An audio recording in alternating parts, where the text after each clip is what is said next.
Yeah, I'm waiting for notification.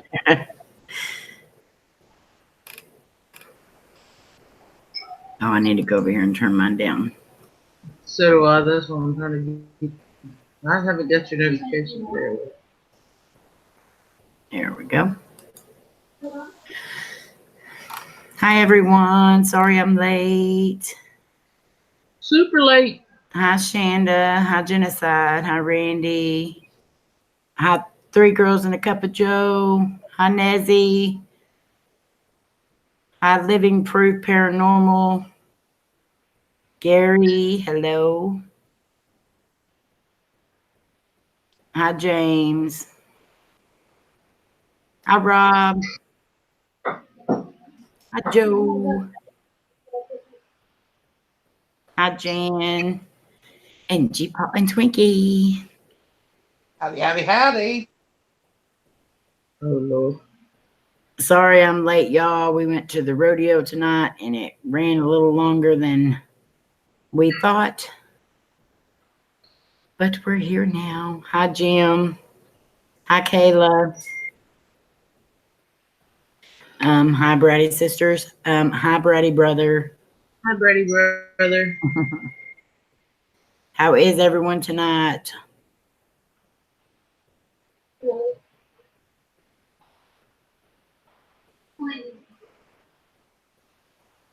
Hey, Gary.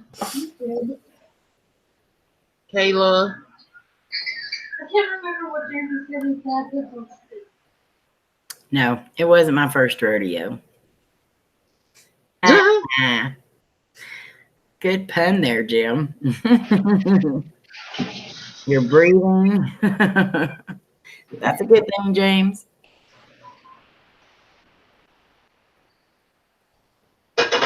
I seen you put on there that you're going to have your last Hill House video up Monday. I can't wait to watch it. Hi, HWR. Hi, Aubrey Steven. Yay. Hi. Aubrey Steven. I should have a new phone soon by next week. I hope this luck gets better. It will, Rob. I hope it does too, but just stay positive. I know you've had a real bad string of luck this last week.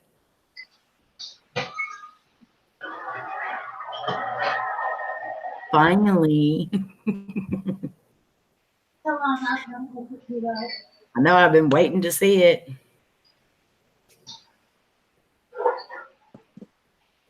I've never seen on phone. I've been 4 quarts of water to a boil. It doesn't matter how much you have it.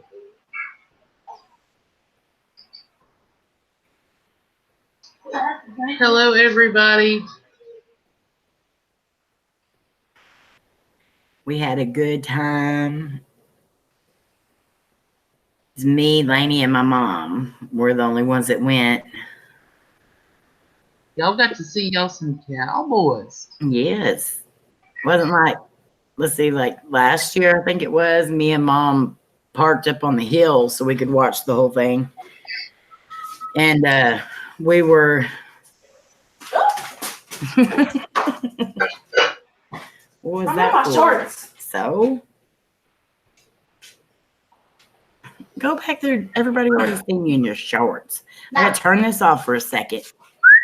Woo woo! Hubba hubba. Hey, baby. Oh Lord, there goes that hey baby thing. Yeah, Where's I think KJ? people were requesting it in the chat earlier. I seen. But last year, me and mom parked on the hill, and these 3 cowboys just walked over there right up in front of the car and just started changing. Changing their clothes? They got down to their skivvies. Damn, y'all had a front row seat. Yeah, and we were going to tell them we were sitting there, but we didn't want to interrupt them. And you had your camera I up. think they knew we were sitting there. You had your camera up recording the whole time, didn't you? No. Yeah. No. I wouldn't have known if you hadn't said so. Right Beer. about. Joe. Haunted Poor Farm with my friend Lakeshore Paranormal. I can't wait. I can't wait to see that, Rob. How are you, Lori? We did not get the notification for this. Laugh out loud. Hey, Jody. Hi, Jody. I don't think Katie is going to show up tonight. Well, I think everyone's wanting a repeat of that. Oh, what, last night? Yeah. Oh, Lord, my jaws hurt so bad from laughing. Hi, Erin. How are you? We did kind of go a little bit Yeah. overboard. Well, a lot overboard. Rob was full of himself last night, too, just like G-Pong. Yeah. I try to keep it a little clean. Turn your camera off for a second. Oh, my Lord. I'm sorry, when you can get KJ speechless and Yeah. stuttering and bright red, that's something.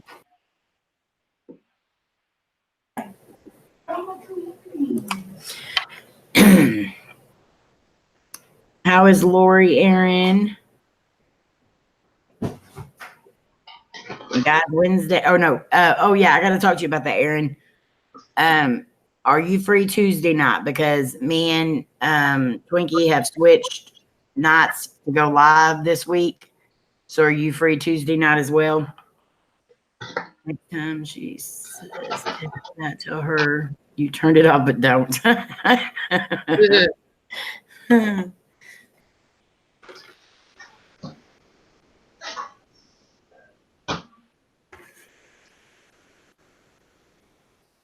I was trying to look and see who Rob was calling Stephanie, but he said Stephen High, and he just didn't have the space. I thought he was putting Stephanie. Hey, Aaron, how are you? I got something in my eye, and it's itching. I think it's all bulls. Call finger. It's my finger. It's all the bulls. Yeah.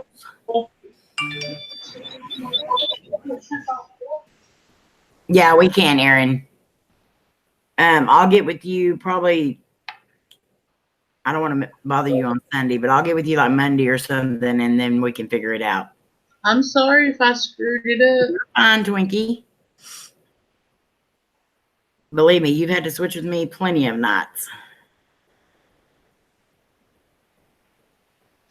You know when you stand there and cook a dinner for your family, and your daughter comes home, and now she's cooking a whole completely different dinner. She's cooking noodles and shrimp.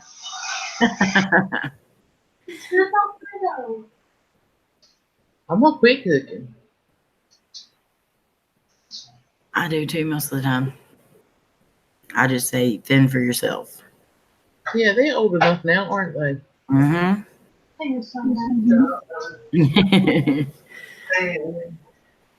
If I didn't know how to cook, I'd be dead already.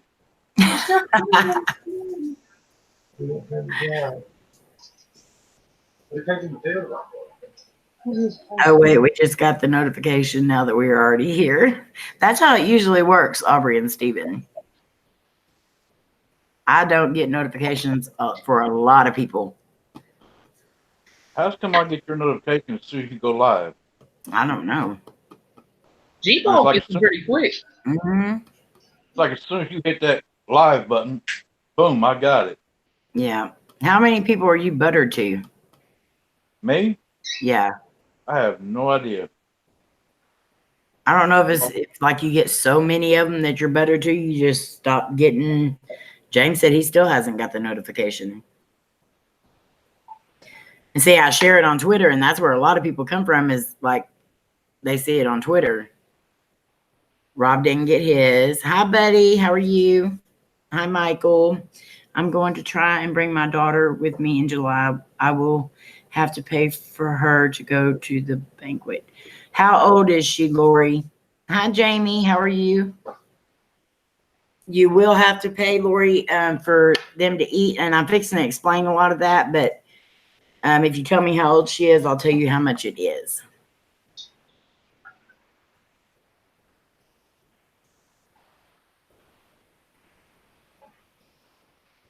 I'm thinking about going to get ice cream, but it's late.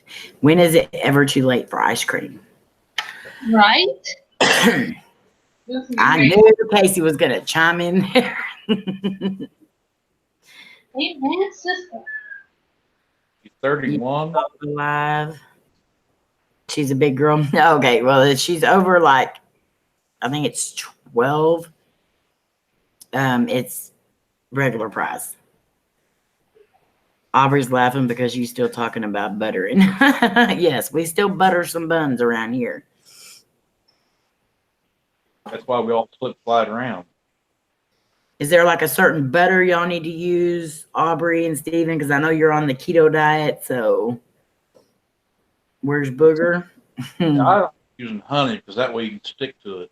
That way it stays. Right. Yeah. Her oldest kid is pushing 12. I thought, okay. Then yeah, it would be regular price. James has parquet. So, well, are you talking about G-Paul Booger? likes honey. What? G-Paul likes honey. G-Paul has honey. When we still have it, that's when Butter is fine, just not margarine. Jamie, are you talking about Booger Kentucky or Booger Laney? I love Moose Tracks. I've never tried that. Moose I've Tracks seen is good. it, but I haven't tried it yet. long now or short now? Oh, go on somewhere. My oldest is almost 21 and my youngest is almost 18. Almost 18. Lainey, she's here. Almost She just 19. doesn't get on camera much. She's Saturday almost night, she's her 19, and her not friends. 18. Do what? She's almost 19, not 18. Yeah. You said Lainey was almost 18. Lainey's almost 19. I thought she was. Well, Halo we is had where the that had date of the year the other night because Lainey kept saying I was 42, and I was like, no, I'm not. And then I started questioning myself, like, am I 42? Like, did I forget a year? This year you will be. Yeah, in September, but she was trying to make me think I was already 42. I was like, I've been 29 so long, I can't even remember how old I actually am. Yep. That's all right. I'll be 25 this year. My dad said he's 27. He said from now on, he's just going to flip it around. Hi, Randy. Hey, Randy. That's okay, Nezzy. Yours are 31 and almost 23. Hi, Geek Out Cinema. My twins are almost 22. Yes, we are, Rob. My twins are not. Oh, there's a lot of twins. Y'all have a lot of twins. Hello, Andrea. Hello, K-Town. Hi, K-Town. Oh, it's a Kelsey raid. Kelsey Paranormal. Thank you. Hi, Diary of Her Mind. Hey, Nezzy. Wow, Amy, you're the same age as my oldest, who is 42. I'm actually 29, but we won't go there. Hi, Kelsey. Thank you. It's the Kelsey raid. Kelsey Raid. Hi, Alyssa. How are you? Hi, Lakeshore. Hi, Andrea. You're 29 plus 10. Love you too, Kelsey. I wonder if you defrost this one. Everybody, make sure you check out all the channels that are coming in because they are awesome channels. And everyone that's on here, y'all, are amazing too. Hey, Casey. G-Paul said I agree, Casey. Alyssa. Said what? Put your retainers in. Rob. He said put your retainers in. Thank you, Andrea. Rob, I am not 50. He Yeah. said they are in.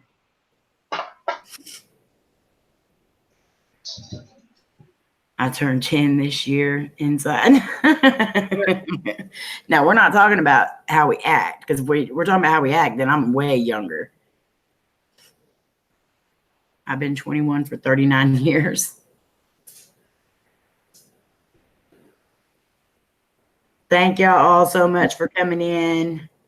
Hey, living crew.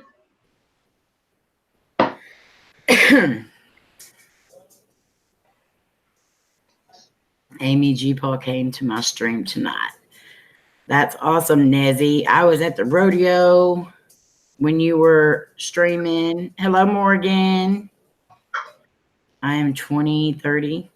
You're 2030. What is that? 20 plus 30? You have a negative sign in there, James. I think it's supposed to be a plus sign. This year I'm turning 20 with 20 years experience. There you go. I'll be 42 this year, but I was going to say I don't feel it, but I do. I do feel 42. I used to be able to say that I didn't, but now I can really say that I feel older than 42. I'm turning 21 soon. I'm just shutting up. Alyssa said, I am 38 and have no idea how that happened. No, instead of 29, it's 2030. April at that half century mark. Shut up, G-Paul. G-Paul, she got to come through that computer. I ain't there yet. Keyword yet. Close enough. Shut up, G-Paul. I used to half a century mark. think that 40 was old. Now I'm like, it's not old. I'll be 33. I'm the youngin', I guess. 50 is the new 20. I'm Amy's younger brother. I'm only 18. You so full of bull, Rob. Oh my Joe. 42, Amy, you're a spring chicken Twinkie patty. She gave you the patty.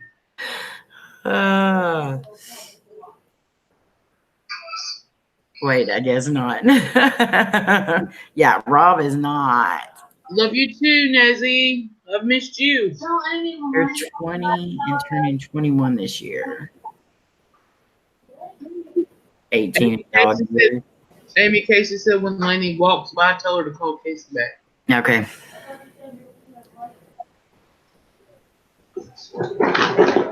Rob's older than me, isn't he?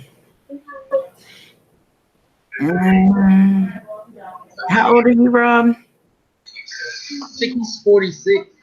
46. I think. 46, 47. Give or take. 46, 67, give or take. Yeah, switch it around. April is almost your age, Gary. Rob? She gonna get you. It's cute when kids think they're old, isn't it?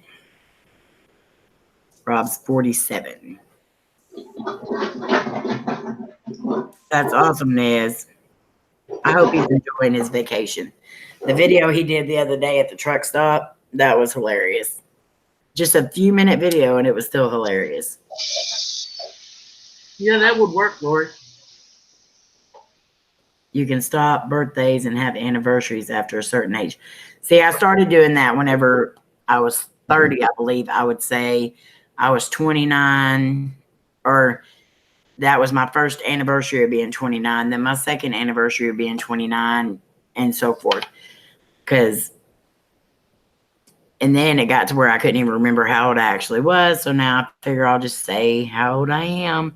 But then I tried to say I was 41 and Lainey argued with me. She said, no, you're 42. So we argued for a long while that night. Either way, you're over the hill. I'm not over the hill. I'm trucking up the hill. I'm yelling for a rope to help me get up the hill, but that's what I was getting ready to say. Yet. April, you're at the top of the hill, so go ahead and give her the rope. Oh, I'm at the top of the hill, so now y'all gonna push me down, right? That G-Paul said that, not me. Give you a You swift on kick. your own there, Wait G-Paul. a minute, G-Paul, you older than me, so you're at the top of the hill. Hi, Mandy. How are you? The hill. I don't give a crap. Who knows? G-Paul's on his own. I still think my Twinkie's young and beautiful. Thank you, Twinkie. You'll help push me, Rob. You're ahead of me. You got to pull. Even though you got to get your prescription for your glasses fixed, but thank you. Twinkie, my glasses are just fine. You is beautiful. I is. Yes, you is. Lori says I'm not old yet, just right. I think what Rob meant was he'll help push you down the hill. I just hope it's not like in real life, when you get up the hill, it kind of takes you a little bit to get there. And then once you reach the top and you start going down the hill, it's like you can't slow down. Actually, what's on the other side of the top of that hill is a cliff. You just fall. Oh, y'all ready to push me off that cliff? You can have my glasses. I hate them. I've got to get some new glasses. I'm hoping I can get some other ones before the trip because these are getting old. I like the frame and the style, but my eyes are getting worse. Yeah, Twinkie. Oh, wait a minute. What you trying to say, Rob? Well, I have only been a Twinkie for 2 years? Mm-hmm. So I got a long way to We go. got 48 years to go. Yeah. Yeah, but you've been a chicken patty for a while too. That's 2 years too, but I don't do chicken patties anymore. Mm. They're obsolete. Chicken patties no longer exist in her vocabulary. Nope. Been there, done that, hit the top of that hill and the bottom came quick. On the other side of that hill better be a daggone water slide. Yeah. Now it's a cliff. At least not a bumpy ride down it, Even though we're fluffy, rocks still hurt G-Paul. Yeah. And I figured that out the other night at the wedding, or was it last night? Yeah, last night at the wedding. That just because you have some junk in the trunk doesn't mean you can sit on a rock with like rough edges, because that still hurt like heck. What'd you do? I sat on a rock with rough edges. Why? Because there was really nowhere else to sit right then, and I was tired of standing. And I thought, okay, yeah, I can just sit there. No, it hurt. Joe, I'm gonna whoop you.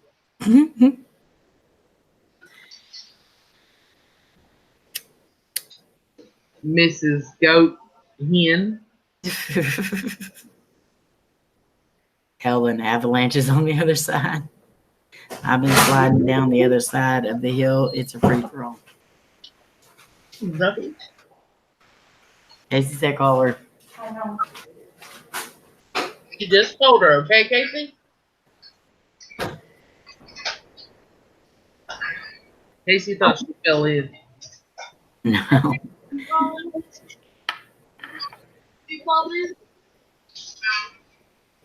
Don't whip me too hard. Oh, my Lord. Well, I sure ain't gonna use no feather duster.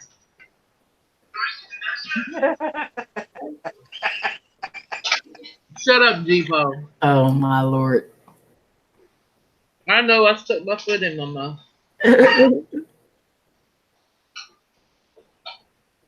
You tiptoe through the tulips on that one. Shut up.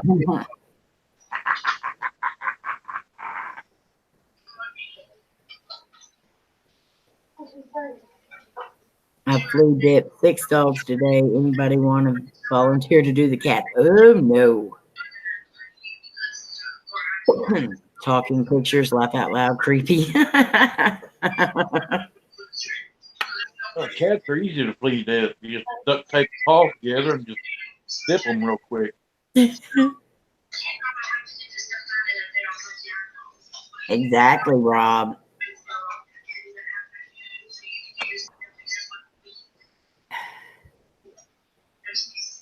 Yep, Rob.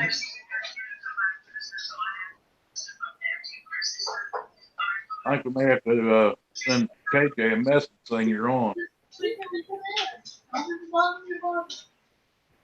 Are you gonna add your special words in there, G-Pop? I don't got her number, so I can't send her a text. Hi, Texas. How are you? I don't know if I can help. Yeah, Rob, it's not going to be long before we can kick your butt. A month and a half.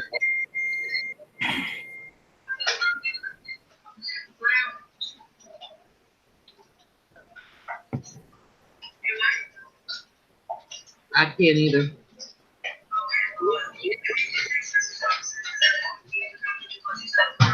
The cats get advantage, makes the dog sick. I'll write her on Messenger, G-Pop. So do what we're in, how to? I said I'll write her on Messenger.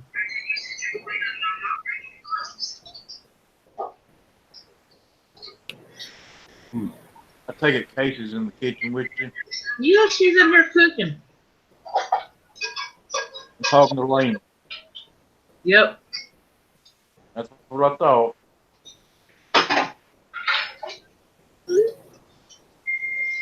Be careful, don't burn it like that, Casey. If I I think gotta I'll burn it. keep my bones swollen, but life goes on. Just gotta deal with it. I'm sorry, Texas. Hope you feel better. Dishes. Exactly, Rob. That's exactly what happened. No, I did not say I was gonna kiss his butt. Kick. No, it's not. It's on 4. I'm talking to my daughter, Slim. Exactly, James. Took Slim and Casey both. Yeah, I like to see it.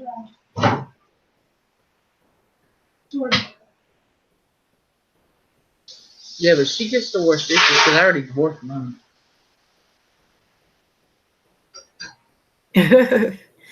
Well, we'll have to stand on a ladder, probably, Gary. What? No punching Rob in the back of the head? Hello, Randy.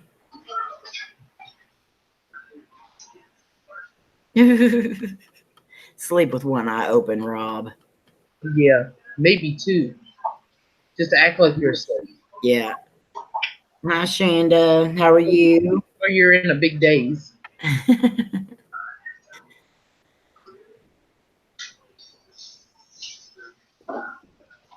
Hey, Shanda. Howdy. Yeah, boo boo. Thank you, Diary of Her Mind, for sharing. What she said.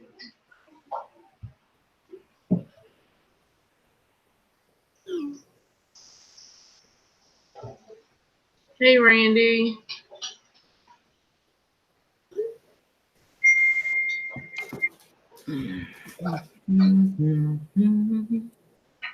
Tweet it out. Thank you so much. Say what? Oh, Diary of Her Mind says she tweeted it out. Oh. I thought you said Twinkie something. What she said.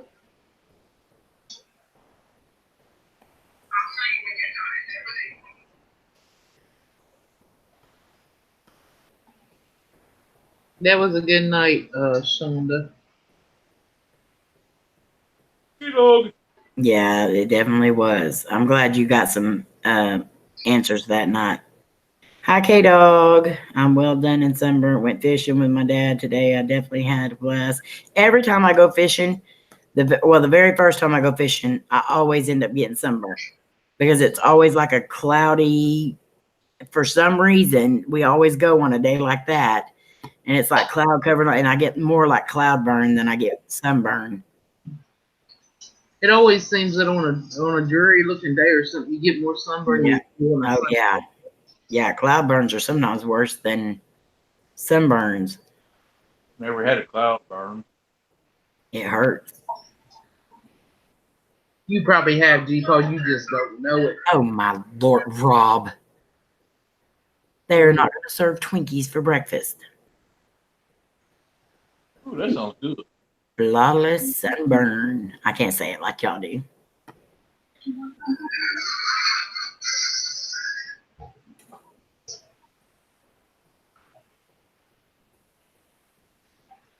Good night, Randy. Thank you so much for coming in. Good night, Oh, Randy. I was so late.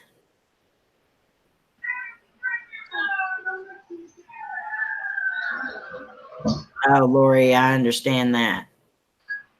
Believe me, I get those all the time. And to me, Instagram is worse than Twitter about it. Twinkie pancakes on the Lord. Hello, D-Dub. How are you? I'm bringing my shirts. Yeah, you better bring that.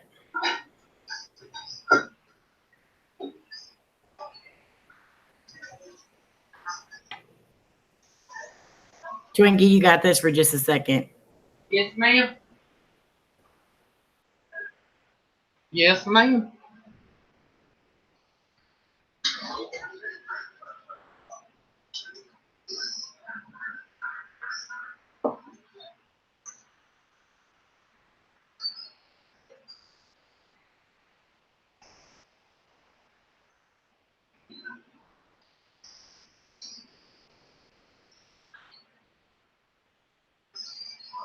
Oh shoot. I've got Amazon works. See where I can get it. Thank you. How are you, D-Dub?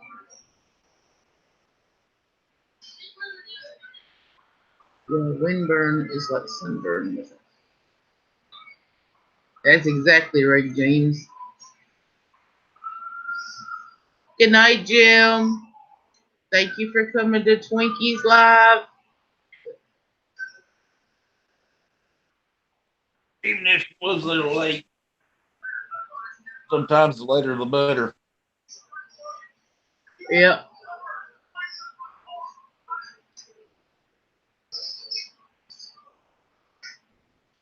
KJ answer you back yet? Not yet. She probably knows you here. That's why. She's probably too embarrassed to even want to talk to She us hasn't anymore. even. She hasn't even seen my message yet. She going into witness protection, huh? She's went into hiding. The sun will sizzle your face right off. Yes, everybody, smash that likes button, butter some buns, show some love. Okay, Joe. Texas. I am in England, so you might have a different name for it. Are y'all talking about Ambisol? They sell it here. Got your camera off. Huh? Got your camera off, still. I know. I'm scary looking tonight. Don't you even, G-Paul. Clove. Yeah, they have clove.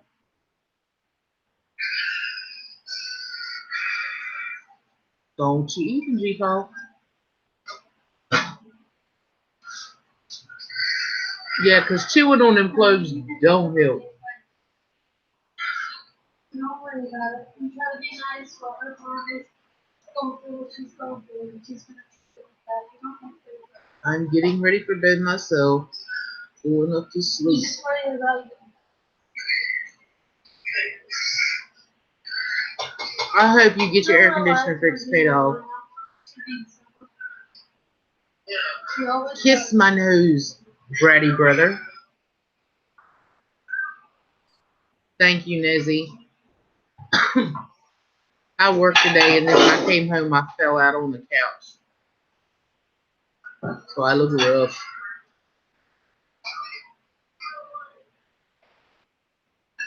There's G Paul's evil laugh. Yes, it is.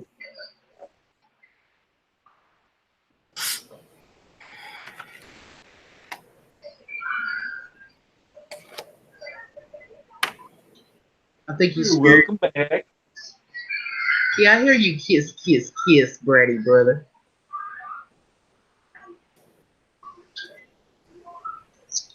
You know I love you, Rob. Don't believe that, Rob. Welcome Crap. back, Joe. Welcome back, Joe. G Paul.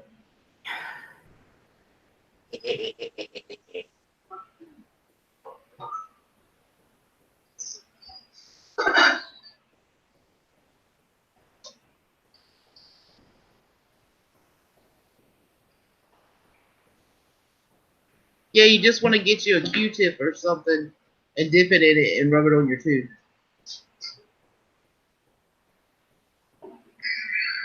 Goat's chicken or beer.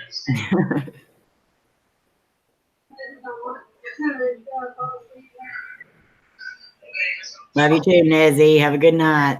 Love you, Nezzy. Sweet dreams.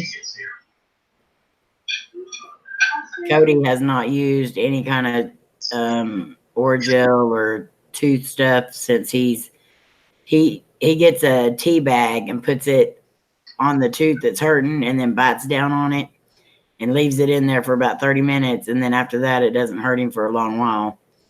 I've tried it. It Lane works. tried it and it didn't work on her, but I tried it.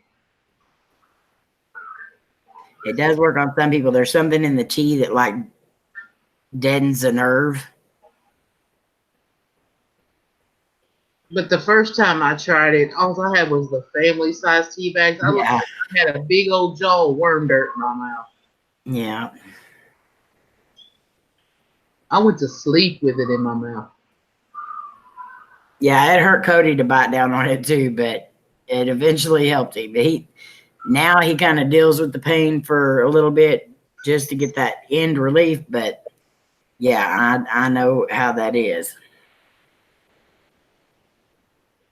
Toothache, earache, headache. That all is, oh, I can't stand any of them.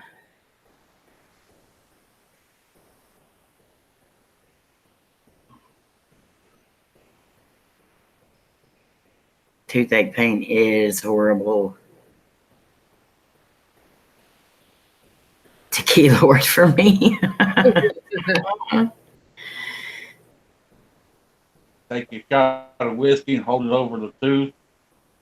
Let it soak in a little bit. And, yeah. Yeah. Then take your pair of pliers and rip it out. Listen to you, G Paul. G-Ball's always talking about ripping somebody's tooth out. Takes painkillers for everything every day. Joe, I don't blame you.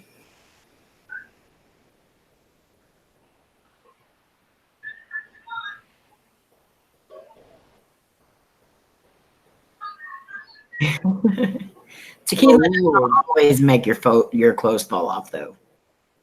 9 times out of 10, but not always. I plead the fifth. Tequila was my beverage of choice. It's tequila. Tequila. It's tequila, not tequila. Tequila is good, like good for me. Like the other ones, like Jack and all them.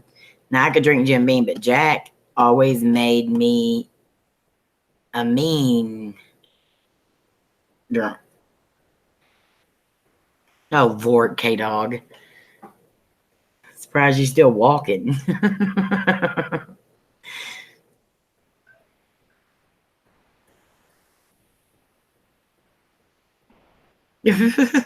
Stephen. He said, toothaches are a disaster for the nerve ending sensory process.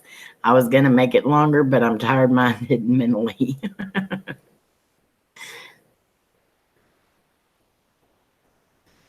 Oh, Lord, Rob. Lord.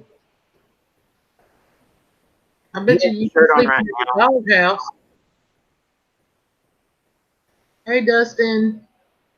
Hi, Dustin. How are you? I can't even smell whiskey anymore. I can do a shot of tequila, though. Yeah, the last shot of tequila that I took, it like took me way back, and I was like, nope, I ain't doing that no more. Root canals are nothing but a waste of money. Yeah, they are.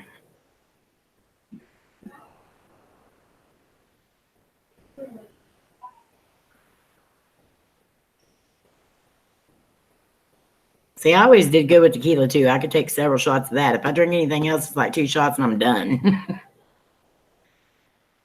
Welcome Welcome back. back, Randy.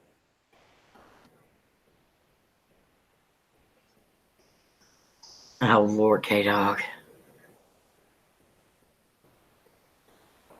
You drink it on the rocks?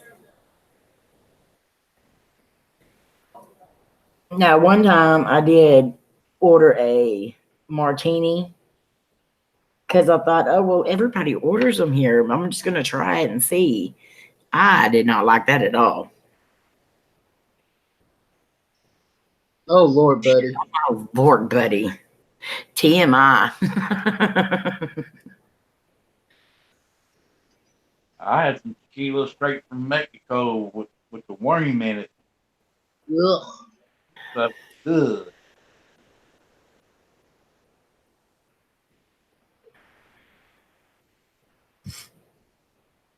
That was good stuff.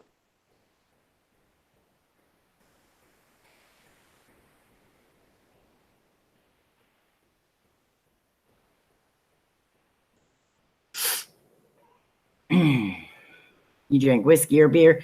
I drank a Coors Light last night at the wedding, and I drank half of a Coors Light at the wedding.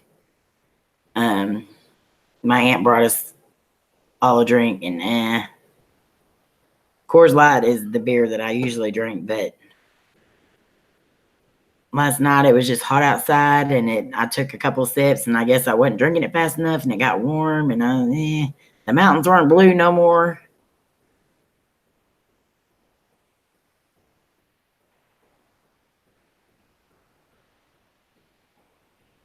Buddy, I don't want to go blind. Keep that damn phone at home on the trip.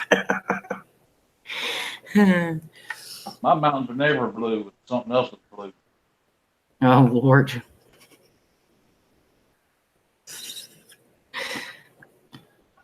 Yes, we don't want no trolls in here. Oh, but remember what you said you wanted to do, Twinkie? What? Yeah, I know, but I didn't want that word on there. Oh, yeah. But you might need to remind everybody about. Yeah.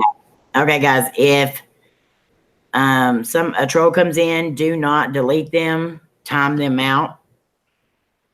Unless it's something really nasty. Unless it's something like derogatory like that. I don't even want that word on there. But just time them out. We can hold the message where nobody else can see it but the moderators, but instead of blocking them right away, just time them out. That way they have to view for a little bit. And if they make another comment, time them out again. Yeah.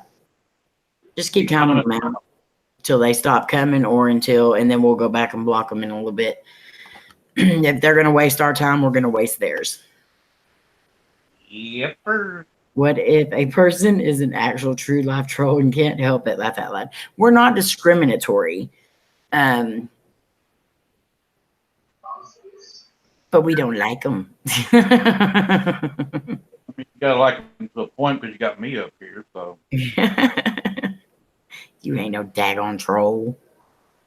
No. You're my brother. I guess you are a troll. Welcome back, Mandy. Did you have to go get you some tequila? Hello, Callie, 420. Hey, Callie.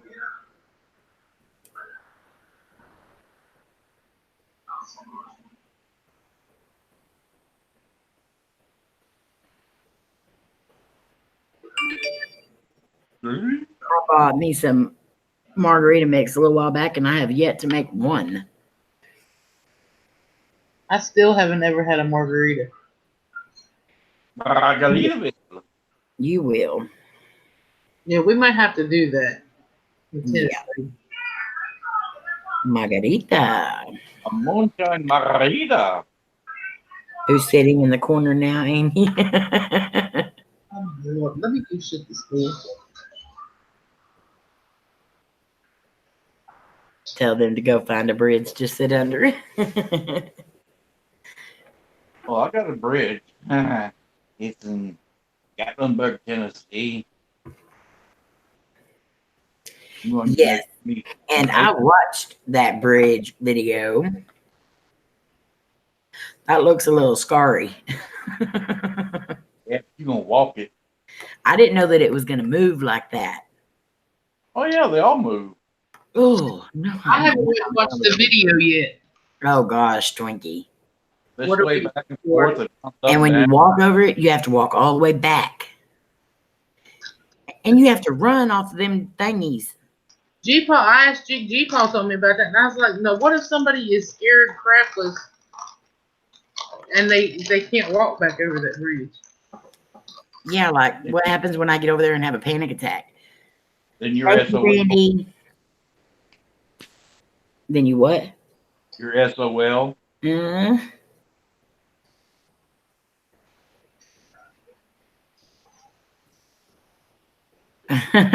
Texas. Yeah, I just, you walk across it, and then right in the middle of it is where it's open, where it's glass. That was like, what was it? 3-4 foot long glass Yeah. panel. You walk across the glass part, and then you go across the rest to the other side, and then you got to come all the way back. And then on that one part there, when they're coming back, there's like so many people on that bridge. I was like, are there supposed to be that many people on the bridge? So the whole bridge is not glass; it's just part of it. Just the middle part. I guess what was it, 3 panels right in the middle. Yeah, but it also, like, the bridge moves, like it's like moves, like bounces you up and down, and when you're walking, and Oh God! yeah. And there's like so much space between them wires and stuff that, like, oh God, I'm just, ooh. If I pass out, somebody make sure you, like, I'm in the Don't let middle. you fall off. Yeah. Hey, Amy, you didn't see the netting between the wire cables? No. Yeah, there's like a steel netting in there, so Is nobody. it heavy duty netting? Huh? Is it heavy duty netting? Oh my Lord! Like shark netting or like catfish netting? It's like shark netting. Okay. It's still cables. It look like you can't fall through them.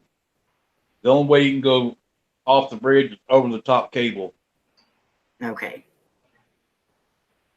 And hopefully for us, that'll be shoulder high. Yeah, I'm thinking that it's going to be a little higher up. On them, it was like almost mid chest high. Yeah. Well, for us, it'll be shoulder high then. And it might be head high for you guys.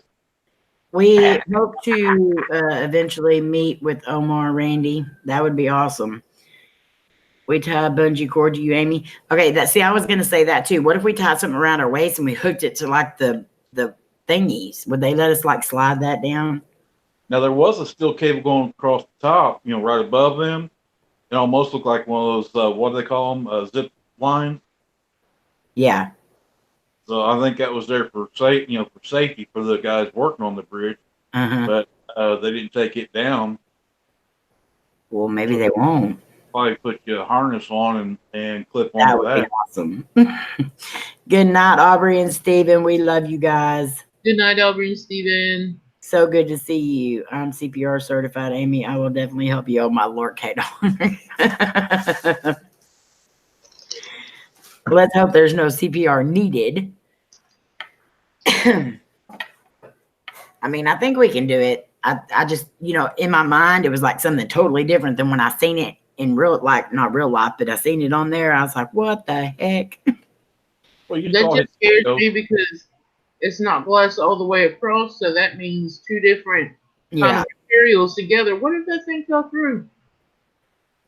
It ain't gonna fall through. It's too new. It ain't rotted. It won't be rotted out for a few years. And they'll change out the boards and glass between them. I mean, there was a lot of people on that bridge walking at one time, and people were coming back, and then you have to move over to the side. That's what I was wondering. I wonder if there's a Weight limit. weight limit. Well, they had what, probably about 70 people on the Oh bridge. yeah, Oh my Lord Jesus! yeah. You ought to see the Oh. bolts, the screws, and like all that crap holding it up. It's still scary. I will bring a spider to help you. Ain't nobody better make me run on that bridge. Because if I do make it to the other side, and so do you, you're gonna have some issues. Let's put it this way: if you can drag a car up a side of a hill using a cable the size of your little, about the size of your little finger, Mm-hmm. those cables they got stretched across there, you could pull a battleship with one of them. Yeah. I don't do heights either, Joe. Neither does Twinkie. So this is gonna be a big deal for us. But we're gonna face our fears. We're gonna live stream it for y'all too. So. And you've seen that guy's video. He actually panned down and off the side of the bridge. You could see how far down it was. Oh yeah. And like I was asking, It was really good up there too. So. Like I was asking G-Pop, it's $21 and something a person Yeah. to go across the bridge. What if people don't want to go across the bridge? Is it going to charge them $20? They said it still costs you the same amount to go up because that's what you're paying for. You're paying for the ride up. Yeah, you're paying for the ski lift. The bridge is free to go across, but you're paying for the ride. Well, didn't you say, G-Pop, that there was a road? There's a road going up it, but I think that was like for service, like for supplies for the gift shop and stuff like that. We're doing that while we're in Tennessee at the reunion. It'll be in July. But I think that they may also use that road to, for like handicapped people that's in wheelchairs, take them up with and see out and about. But I don't think they can use the do the bridge though. No, that's what that one guy said, that no strollers, no wheelchairs, no none of that on the bridge. Yeah. Now, I mean, the rules that he was reading off, I'm just like, some of them are like, yeah, that's what, make sure you say them rules. Some of them I was like, what? If you have to say that, how many issues have y'all had on your other bridges? Mm-hmm. And Spiders, snakes, bugs, frogs. That bridge is only wide enough side by side. Yeah. Gary's keeping a list of all my fears.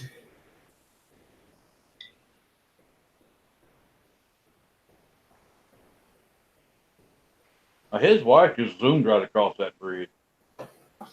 Yeah, she did. I was like, she ain't scared of nothing. But they go to different bridges and Who? like that. They're called Yankee in the South. Hey, that's me. It's a really good channel. That's me. Yeah. I'm a Yankee in the South. Yep. So you'd probably like them. They go to a lot of cool places. He's kind of comical in a way. Yeah, he is. Thank you, Jan. I'm glad you have faith in us. They got real strict about stuff after an incident in Maggie Valley when I was a kid. Oh, wow.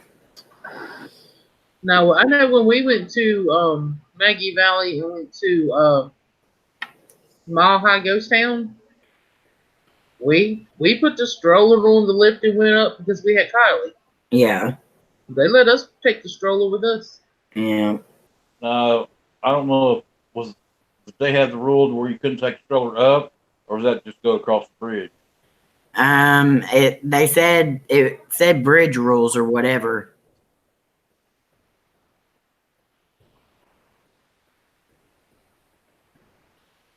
But he said he'll hold your hand going across it. Wink, wink, trust me. You, Amy, I give up with the list. Buddy, I wouldn't trust you at all And putting wink wink in there really doesn't make me want to trust you. Oh, G-Paw said he was going to shake the bridge while we're Oh, on. heck no.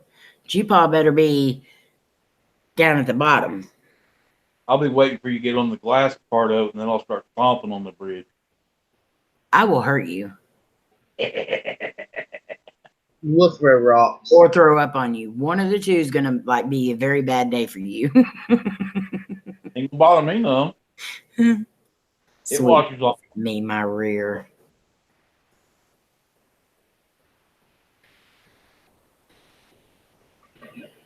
That's where the incident was. The Mousetrap roller coaster closed.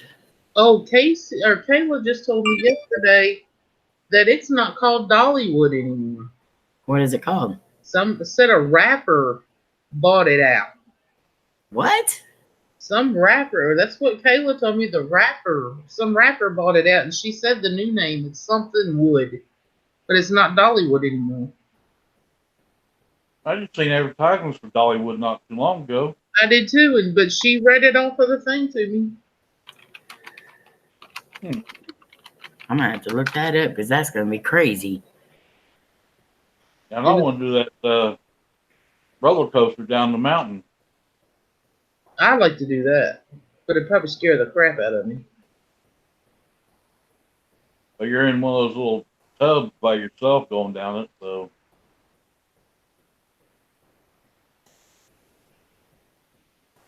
Oh, it looked cool. I thought it'd be fun.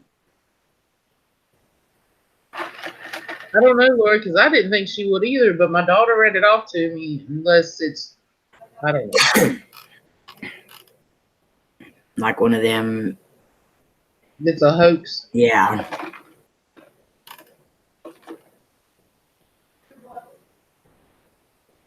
I don't see nothing, but that don't mean that it ain't true. I hope not, though. That was an April Fool's thing. I don't know. April, I told her I seen advertisements for Dollywood, and I keep getting them on my Yeah. my mail too. They're saying it was an April Fool's joke. April, you're gonna have to quit making jokes like that. G-Paw? Bite me.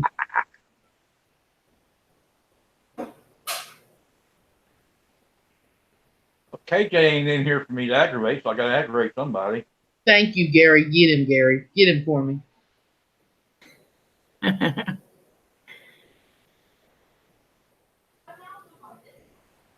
An April Fool's joke that said Kanye West bought it. Oh, Lord. Yeah, I'm glad that was a joke. Oh, yeah. Don't need no Kardashians running around. Oh, that's awesome, Lori. Says she had a breakfast every year for mentally challenged, and they get a free day. My friend's son goes every year. That's awesome. Hello, Candy. Hey, Candy. HWR, you coming to the reunion? Gary! I didn't say, oh my Lord, Gary, you are so lucky that you're a 2-day plane ride away. My Twinkie will take up for me, so see. That's right, I will. I'm going to the corner borrowing Tennessee Eagle 3's RC Spider for Tennessee. Oh, you are not.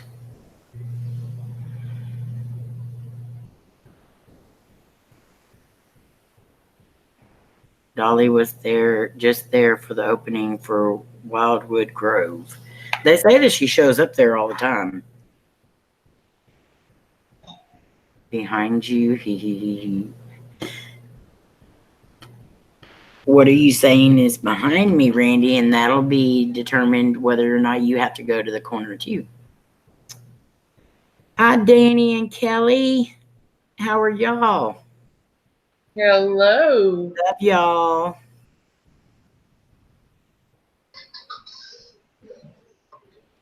Howdy, howdy, howdy. I need to go back and watch Danny's deal where he was singing. I missed it. Twinkie. I'm going powder. Okay. She lives close by. I love y'all's shirts, Danny, that y'all got. You do know your camera's off, right?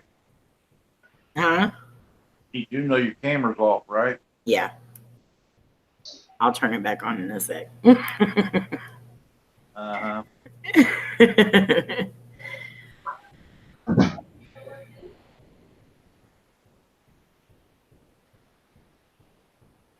Y'all make sure y'all check out Chasing Bones Inspectors. They are awesome. Hello, Ray Ray, East Tennessee Explorers. How are you and Miss Amy? You would love to meet Dolly. I would love to meet Dolly. You never know me going to Randy. Hello, Ken. How are you doing? Islands in the stream. That is what they are. No one in between. I love that song. That is one of my favorite songs. Her and Kenny Rogers. Heck yeah. Amy is always off. Bite me, buddy. Never mind. Don't. Just kidding. I thought your favorite song was 8675309. G Paul. I know you did not just do that. Yes, I did. 8675309. G Paul. Blimey Sparrow, Bob Sparrow are going to be making some yummy things in the hotel room fire truck. No, let's not make no fire truck show up, K-Dog. Yeah, they may show up after that. Bob might have a problem with that because that room's in his name. And the fire department may show up after the egg challenge. Yeah. 9 to 5 was a good song. It was also a good movie. If my passport gets here in time, I got cleared to meet. Yes. Oh, that would be awesome, Danny. Great. Just run into a bear at Tweetsy's RXR tunnel. It was right behind me. Oh my Lord, Ray Ray. I'm glad you're okay. Oh, you did not, buddy. Okay, Buddy, Rob, and G Paul. Corner. Corner. I live in the corner. What are you talking Not about? even the good corner. Go to the other corner. What you call your fans? What did we decide on a long time ago? And I never said it since. I think we called them the Olords, I think, is what we voted on. I think. I can't remember. That's been a long while back. I call them family mostly because 90% of the fams are family. That's her prison number. Oh my Lord. It might be after Tennessee. Because it looks like I'm going to have to be hurting some people. But Amy. Crazies.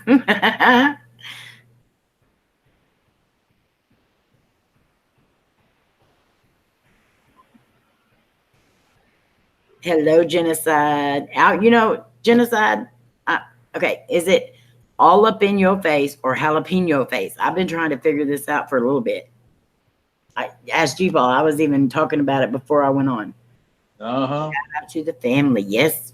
Shout out to the family. I call them my YouTubians. Lainey. Casey's sister's here to get her stuff. Okay. Hang on just a sec, guys.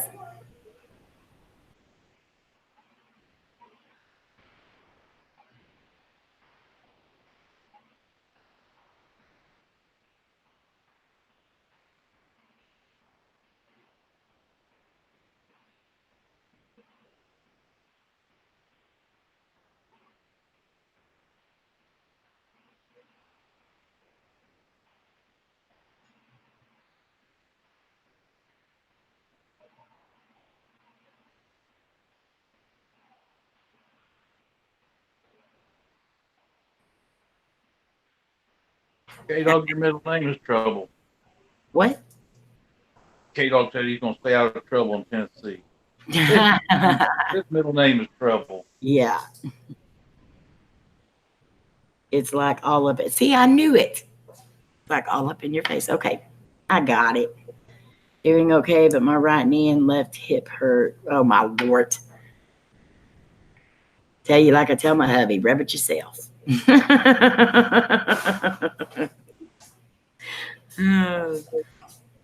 Layla. Layla. Shut up. Layla. Shh. Oh my Lord.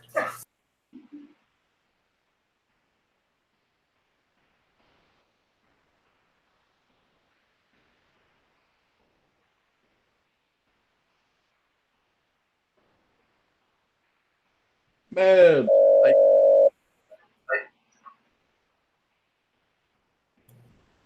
Lord have mercy, my dog. I'm back. Welcome back, Twinkie. Did y'all see my walk to Billy Joe's and return to Billy Joe's? I mean, I have not yet, Danny, but I will. I got to catch up on everything. Hi, Mads. How are you?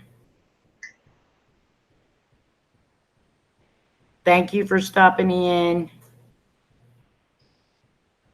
I'm sure it is, Ken. Hey, Ken. I get bologna and cheese sandwiches right now.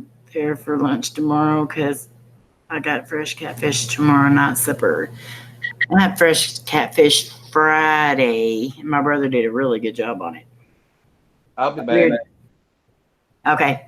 We're good, Mads. Hi, Monchichi. How are you? We weathered the storm fine. It got pretty bad there for a little bit, but All right, Bratty brother. how did y'all do? I know Abilene and all that got some major, they got tornadoes and everything. Oh, Lord, Ken. Mom, What? can you lock this? I can't reach it. Oh, that's like, what? Don't get it on the wick. Meaning, that's too far down in there now, I think. Yeah. You need one of the longer ones. Where's the other ones? Other one. Right there. There should be two other ones. In your room? Oh. Let me see that one and you can light it. This is Lord. It looked like 7 a.m. in the middle Oh, of the day here. Yeah. I can do this one. Okay. There. Ow, ow. I thought you said you could do it. I got another bird. Lainey, you need to stop lighting candles. Rob said, hi, my niece. Hi, I love you. She said, hi, I love you. My mom's friend, she lives in Abilene, and they had a bad tornado there. She sent pictures of cars and trees and everything. Her whole neighborhood was flattened. We did a house cleansing and moved some nasty spirits on. And today, our new client, we did a walkthrough. That house is nasty. Gonna exercise it tomorrow. That's good luck to you, Danny. I'm glad you are there to help them. Hello, Black Lotus. Sure slept good though. I woke up. Well, the lights kept flickering here, so I figured they were gonna go off. So I got up and lit some candles and all that. Me, Amy, Grand Old Opry, Giant Swinger. Oh, Lord, K-Dog. You ain't, the answer's still no on them swings. Near San Angelo, yeah.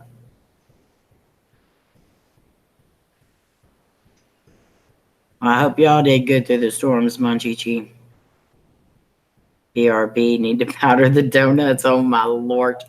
Black Lotus, anything and everything. We got hail and high winds, and it came a turd floater. Yeah, came a turd floater here too.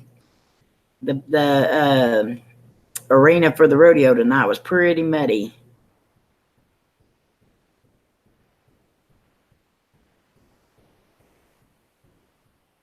Yeah, that was weird though. So you saying that she poops roses? I mean, there was no roses there, and then she stood up and there was roses.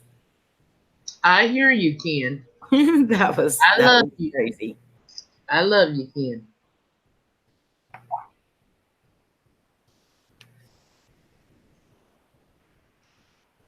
our work, my job did flood though. Apparently the deal that we had over the fireplace thing got ripped up and it flooded the whole floor. So there's been people up there cleaning. Yeah, they said it was a bad storm. Yeah.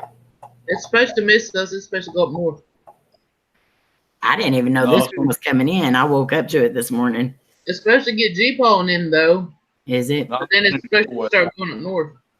I'm sending it your way. We've done had enough trees down. Yeah.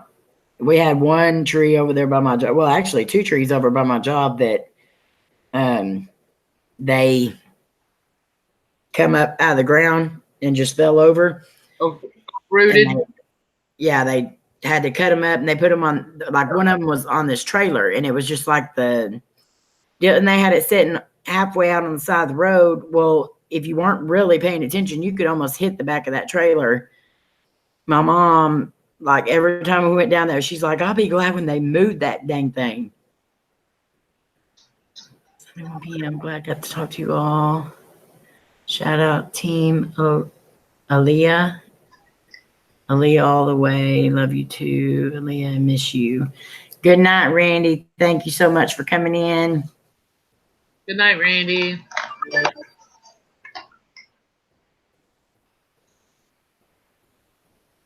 I don't think it's going to get me. Looks like it's headed straight north. I hope it does. Well, Danny. That means it's going to hit her bratty brother. Yep. Indiana. Michigan. It's not going to hit Indiana at all? It's going right up beside Indiana right now. So will it get to Michigan? It might come over into Indiana a little bit. Yeah. Danny, I have Tuesday night. Are you busy?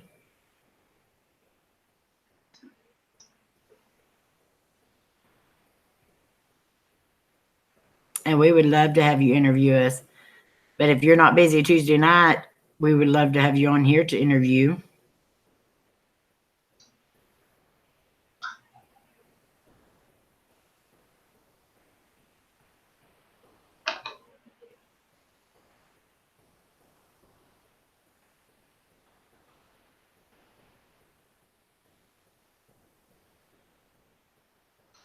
If it goes straight north, it will go into Wisconsin.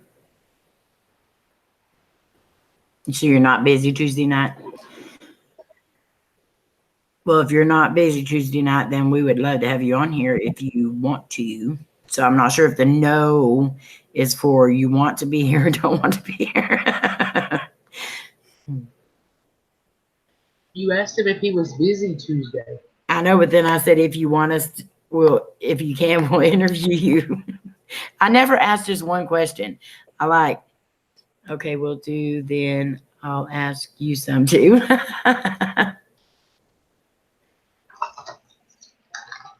Uh-oh.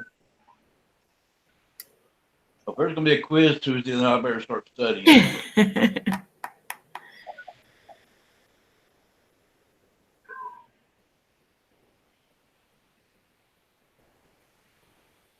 Awesome. Okay, that'll work.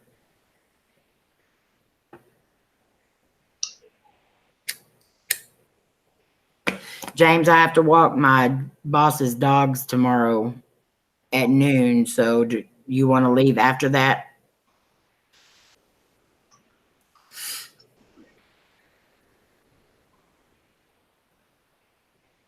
You dog walking tomorrow, Twinkie? Well, I just have to go in and let them out into their pen and then put them back in the house when they're done.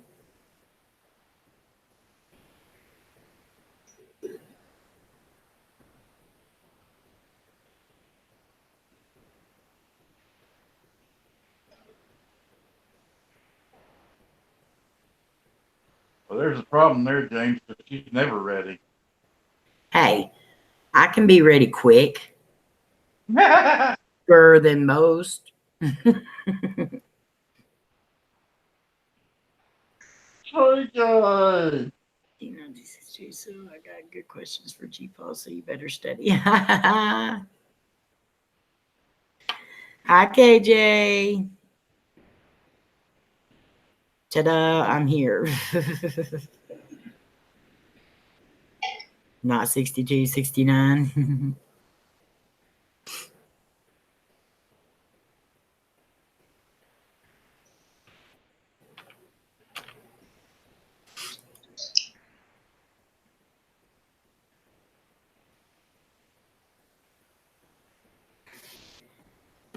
A woman quick. Hey, KJ. That's why I don't say a specific time, just whenever she's ready. James?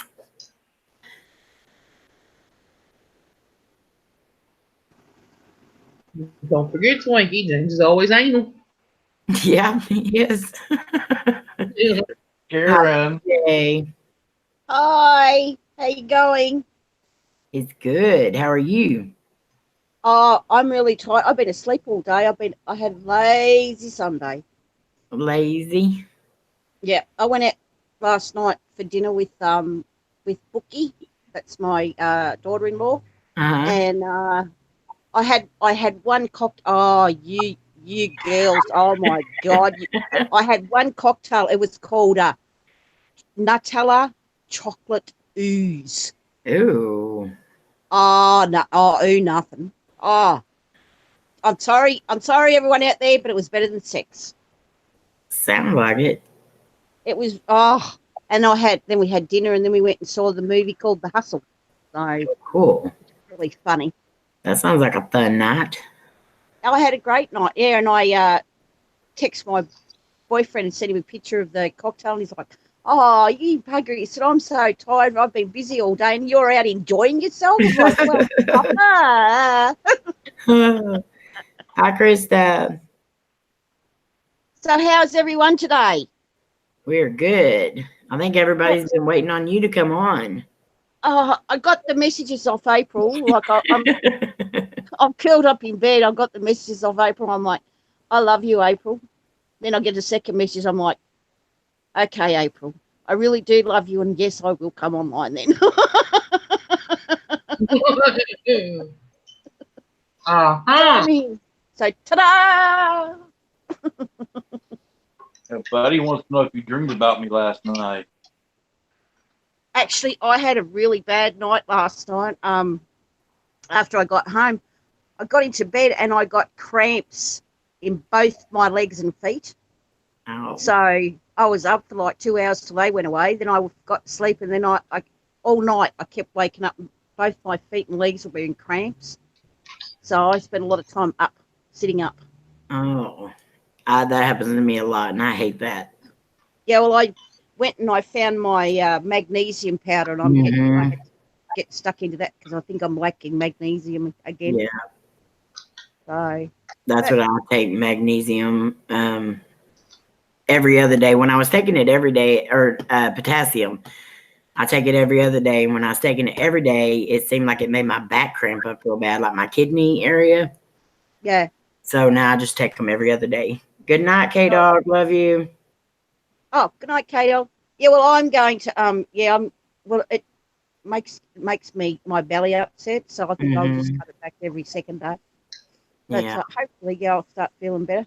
But oh boy, was it painful! I was sound asleep, like out cold, and wake up in the pain. Wow. Night, Ken. Thank you for coming in. Good night, Ken. Good night, Rob. Good night, Brady's brother. Brady's brother leaving too? Yeah. Danny's going. Good night, Danny. Good night, Danny. Good night. Hey, you're waiting. You're always like, "Where's KJ?" As soon as I get it, everybody leaves. Is that taking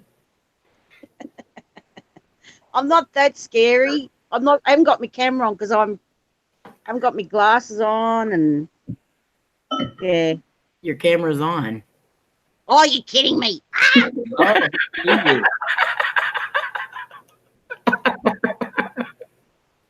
We see you right now, baby. She says, I ain't got my camera on. It's like, your camera's on. Mandy said, Oh, I'm still here.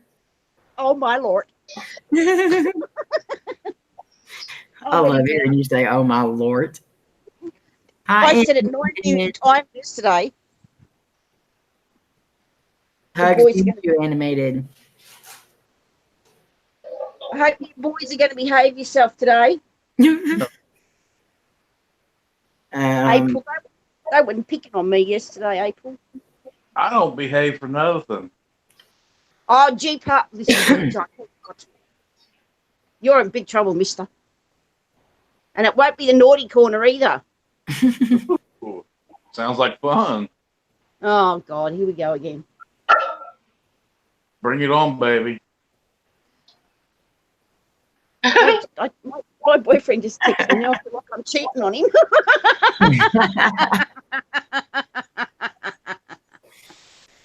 That's all right, Danny. Love you. So what are we up to tonight? Not much. Oh, okay. When I first started the stream, everybody was already commenting about KJ and G Paul. Oh, no. Come on, guys. You gotta admit, last night was funny. Oh, it was funny. Oh, it was really funny, but But KJ, my daughter, you speechless and blushing so much. That was just. I know. I told my daughter-in-law about it.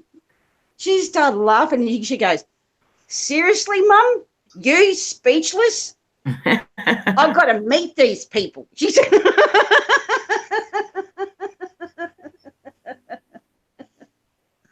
I'm like, no. It was pretty funny last night. It was good. It was funny. It was a good night. And even Mary was getting in on it. Oh, she had me laughing. I think she's really funny. Yeah, I had a bunch of messages from her this morning. Oh, did you? Huh? Yeah, she said we all made her feel so welcome. She had a great time. Yeah. Well, you guys always make everybody welcome. And it's a good thing we all get on so well, and we can have a joke and stuff, and like it's entertaining for the people in the chat room too. So it's like it's lots of pluses, Okay. I just got to answer Darren, otherwise he's going to keep. Gary said, G-Paw, this gets more interesting for you.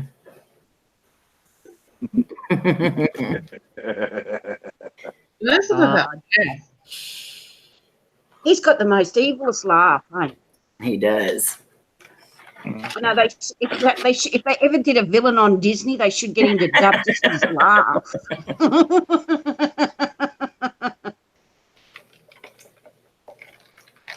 When do you want the video for Rich, Amy? Preferably by Monday. Right, that's my Tuesday. Okay, yep, I can do that.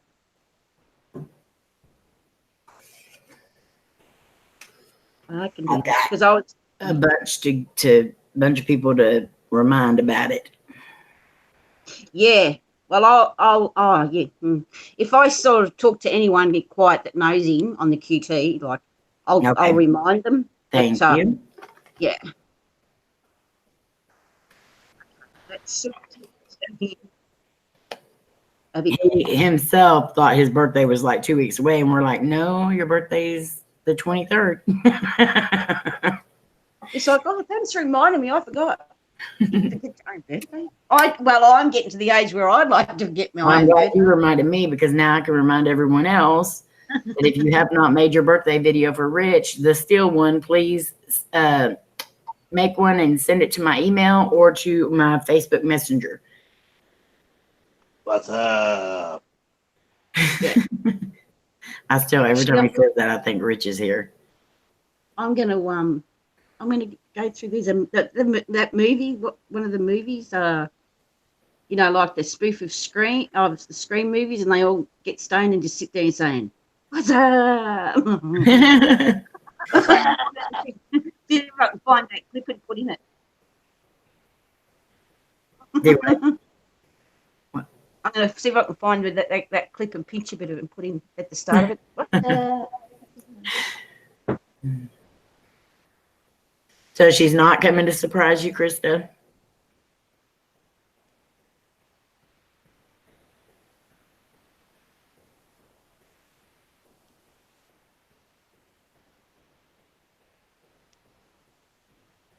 No, me and my daughter had our first official wedding planning meeting on the phone today.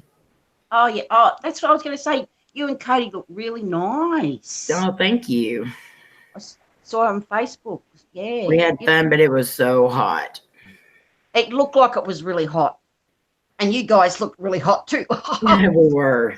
Bye, Mandy. Have a good time. Be safe. Have fun. Love you. I'm just trying to get. I'm putting my computer on, getting the chat set up so I can see. I'm sorry to hear that, Krista. Make sure that's turned down so I don't do double clicking.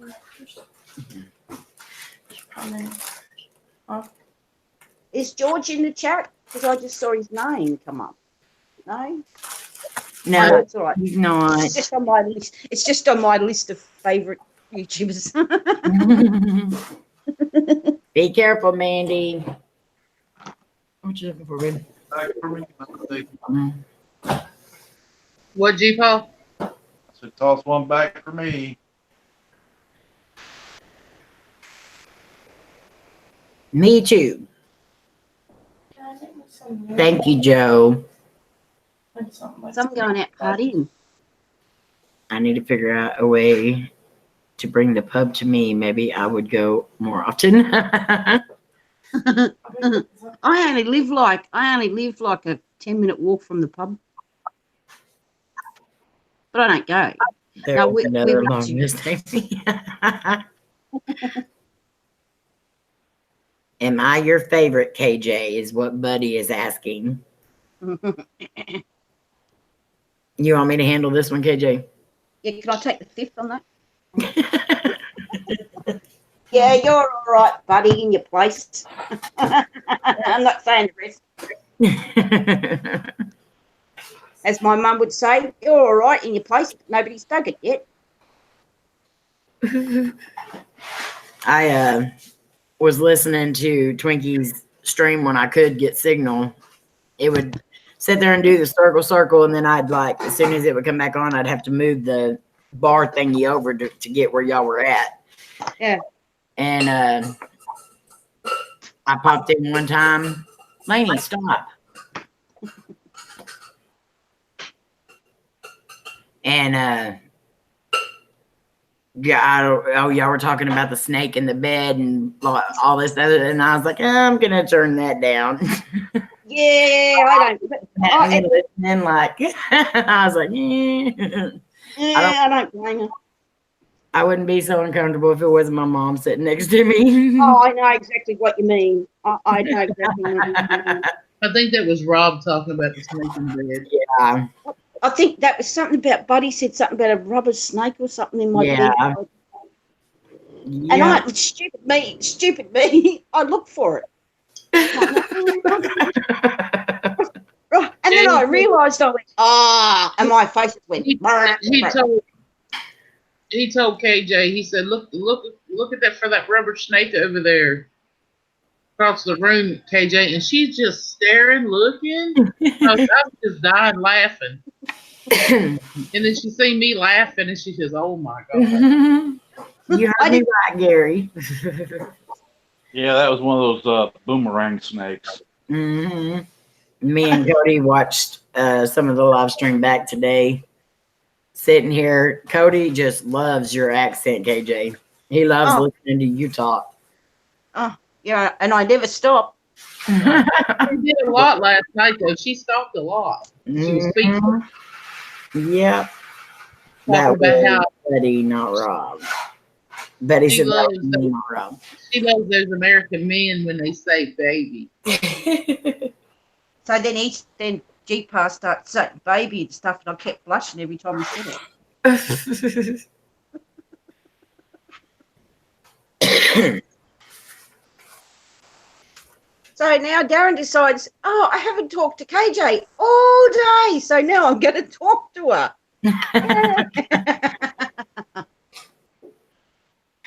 I saw them. You've got to go see it, girls. It's a good laugh. The Hustle, it's called. It's got Rebel Wilson and Anne Hathaway in it. Oh yeah, I want to see that one.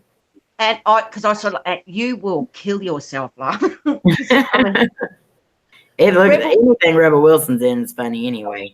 Yeah, well, I went to a fancy dress as her one night, and everyone loved me. They're like, Rebel Wilson. I'm like, yeah, what's it to you? They're all laughing. I would definitely watch any kind of sitcom or movie you were on, KJ. My life's a sitcom sometimes. Eh? That's the Dirty Rotten Scoundrel remake. Oh, is it? I know, but all I know is that Rebel Wilson. Oh man, she's so Australian. I mean, and I love it when she just goes off and she's cursing, and they have like a horn going beep, and you can read her lips. She's like, she's going. It just cracks me up. I'm thinking, I want to meet this woman and go out and have it. I don't drink. I want to go out drinking with this woman. I could imagine you and her drunk together. And just like in New York City, like somewhere where they filmed Sex in the City. We'll show them Sex in the City. Karen, did you say you wanted to have sex in the city, baby? Oh, here he goes again. Don't, Granny. You are a bad man. That sounded more like a goat. Yeah. G-Pa likes goats. I know. Well, now I've done it, mate. We don't do it doggy style. We do it goat style. Oh, my Lord. You were speaking G-Pa's language. I know, right? What's up, baby?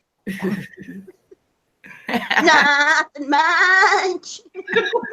Oh, Lord. That reminds me of the part in the, I don't know if any of y'all have ever seen that, but that movie Willow, and Yeah. where the sorcerer or whatever turns them into goats. Yes, I remember that. Oh my God, that's what y'all sounded like right then. Joe said G-Pa can have her goats. There you go. G-Pa. Hell. You can adopt yourself a little family. We had this goat when I was a young girl. My uncle had a goat. It was a Billy goat. Guess what its name was? Wasn't George, it was Billy. Anyway, it hated our grandfather like with a passion. Every time it saw Granddad, it used to lose its stuff, right? Anyway, Granddad was hungover one day, and it was his turn to chop the wood. We all had to take a turn to chop the wood for the stove. Anyway, so my auntie says, "Go on, Pop, get out there and chop the wood." He's like, "Oh, Pammy," he said, "I'm sick." She said, "Yeah, self-inflicted, suffering your jocks." Right? So out he goes, and he never used to swear in front of us, but he's outside and he's going, and my auntie's yelling at him, "If you're swearing at me, Papa, and I'll put you in the naughty corner." Right? Anyway, so he's out there and he's going off, he's, mumbling and carrying on, he's chopping the wood. Anyway, so he gets it all and he stacks it all up and he bends over to pick it up, and Billy's up the other end of the paddock. We're watching it out the window. And Billy starts, doing that thing on the ground and got the head going down. And we're going, and we could have told Pop, right? But, Anyway, and this Billy goat comes flat bicky at me grandfather with his horse and hits me granddad right in the bum. Oh. He went 2 feet in the air, straight over the wood heap, hit the other side, jumps up, starts yelling out, "Get me rifle, I'm going gonna shoot the bastard. And he's yelling out to me. Always called me Sally. Sally, get me. I couldn't get the rifle because I was on the ground laughing at him. Anyway, he finally made his way to the house, like staggered up to the house. We're all sitting there, like laying on the floor laughing at him. He goes, "You knew he was going to do that, didn't you?" And we're going, "Yeah." And he said, "You never told me." And I said, "Yeah." He said, "Now you will get the rifle and I'm going to shoot the friggin' lot of you." Oh, no. And Lord said, me auntie said, "That's payback for getting drunk and for swearing at us when we told you to cut the wood." Lori said her daughter wants a goat, but she's not so sure about it now. Just Goats don't get a are fun. don't get a billy. Get a what do they call the nanas, don't they? Nanny goats. Get a girl one, not a boy one. Boy ones are. But we used to ride Billy like a horse around the backyard. He's probably hated our guts. That's why he was always chasing it. And pop. Goats are fun. Get them when they're little, you can train them. Yeah, well, we had Billy from, like, he was little when we got him. He lived for years. He outlived Pop. But, pretty much. But my uncle was adopted and we found Pop, you know, when I was in my late teens. But, yeah, we had him for years and years. Actually, my kids rode him when that, like, my daughter would have been 12 then, and then Billy died a couple of years after that. So, and she's 40 this year. There you go. She just wants to get it to make my nosy neighbor mad. There you go. Yeah. My sister had a sheep. Her name was Cleo. With goats, you don't have to worry about mowing the lawn. They'll eat Yeah. grass. Yeah, that's kind of why we had, because our Uncle Lionel used to go away working. He worked out on the railway. He used to fix the railway lines, and he was away a lot. And we couldn't be. And Pop was always hungover, so they got Billy fat for that reason. And they'll eat all the garbage too. Yes, yeah, we used to give him, food scraps, and he just lived on all the junk, basically. Yeah, baby goats are cute. All animals are cute when they're babies. Oh, Us yeah. goats. I've always wanted a baby monkey, but then they grow into adult monkeys that pick up their poop and throw it at you. I don't know about that. I don't know about having a pet monkey. They take the teeth out and stuff. I think that's a bit, I don't know. I always wanted, because I used to love Tarzan. So, I always wanted a cheetah. But then I watched a documentary on, they call themselves like monkey moms, and, they get these little tiny monkeys and stuff and treat them like a baby. And it was to me, it was kind of creepy, actually. Yeah, me and Lainey actually seen this couple. We were at the casino one night, and this couple was pushing a monkey through there in a stroller. They had a diaper on. Had a diaper on and everything. It was just... It's kind of creepy, I think. It's like, I don't know. Like they take them away from their mums, like when they should be with their mothers. Mm-hmm. Because like baby monkeys spend I think it's nearly 2 years like attached to their mother. Oh yeah. So it's like, I wouldn't want my baby taken off me. You know what I mean? Oh, definitely. Just because they're an animal doesn't mean they don't feel it. But that's I was brought up by two animal lovers, and they were like, just if they knew anyone was being the slightest bit cruel to an animal, my father would go over there and just like tear them to pieces. Mm-hmm. He just didn't like it. Well, if you watch Shayna's videos and everything, you see that little goat she's got, and then Yeah. she was all get out, and Little Miss Diva. She is so cute. I like those fainting ones. Go up to them and they faint. But it's odd. I mean, I know they're fainting because they're scared, but it's just Yeah. the cutest thing. It's gorgeous. I can see Omar like in a paddock full of them, you know, with his camera going boo and just like watching them fight. Yeah. And then he just give me a kiss, give me a kiss. I'll give you a kiss when I get up and I'll butt you in the butt. The one offered to her is grown, but the lady who had it plans to roast it if she can't give it away. Oh, whoa. Oh, it tastes good. They taste good. I've never. We have up in Rockhampton. They have an actual. They have like an abattoir for like beef and stuff, and then they have one and they have a chicken abattoir, and they have a goat and a sheep abattoir. And we used to go and buy goat from the abattoirs up there, and it's really nice. Yeah, I love goat milk. Yeah, I love goat cheese. Yeah, goat's cheese. Yum. But you know, I never wanted to know how they killed them or anything. No, I'm not. But yet, when I was a little girl, my dad used to cut the heads off the chickens. Yeah. And then let them go, and I'd run around and they'd chase me like with no headless chicken. I thought that was cool, but now my I mom think was scared to death of that when my nanny used to do that. Yeah. She said that she would just cut the heads off and just throw them back down in the yard, and they would still be flopping around. And that would freak me out too. That was for food. That was for food. You know what I mean? It's like kind of. I know it sounds really weird, but it's kind of different. Yeah. Because you eat them. It's not like, you know. I was watching this thing on this guy, and he was on the eat a pole, and everyone was chasing after him. He was just this really weird, creepy guy, and he tied a little sticky taped a little kitten to a broomstick and drowned it on line. Now the RSPCA were after him, like the animal cruelty people. He went to jail. They gave him like 10 years for it. Or something. Wow. No, you just don't do that sort of thing. And that makes me so mad whenever I think animal cruelty and people killing animals should be treated just like a human being killed. Because if they can kill an animal, they can kill a human. Yeah. Exactly.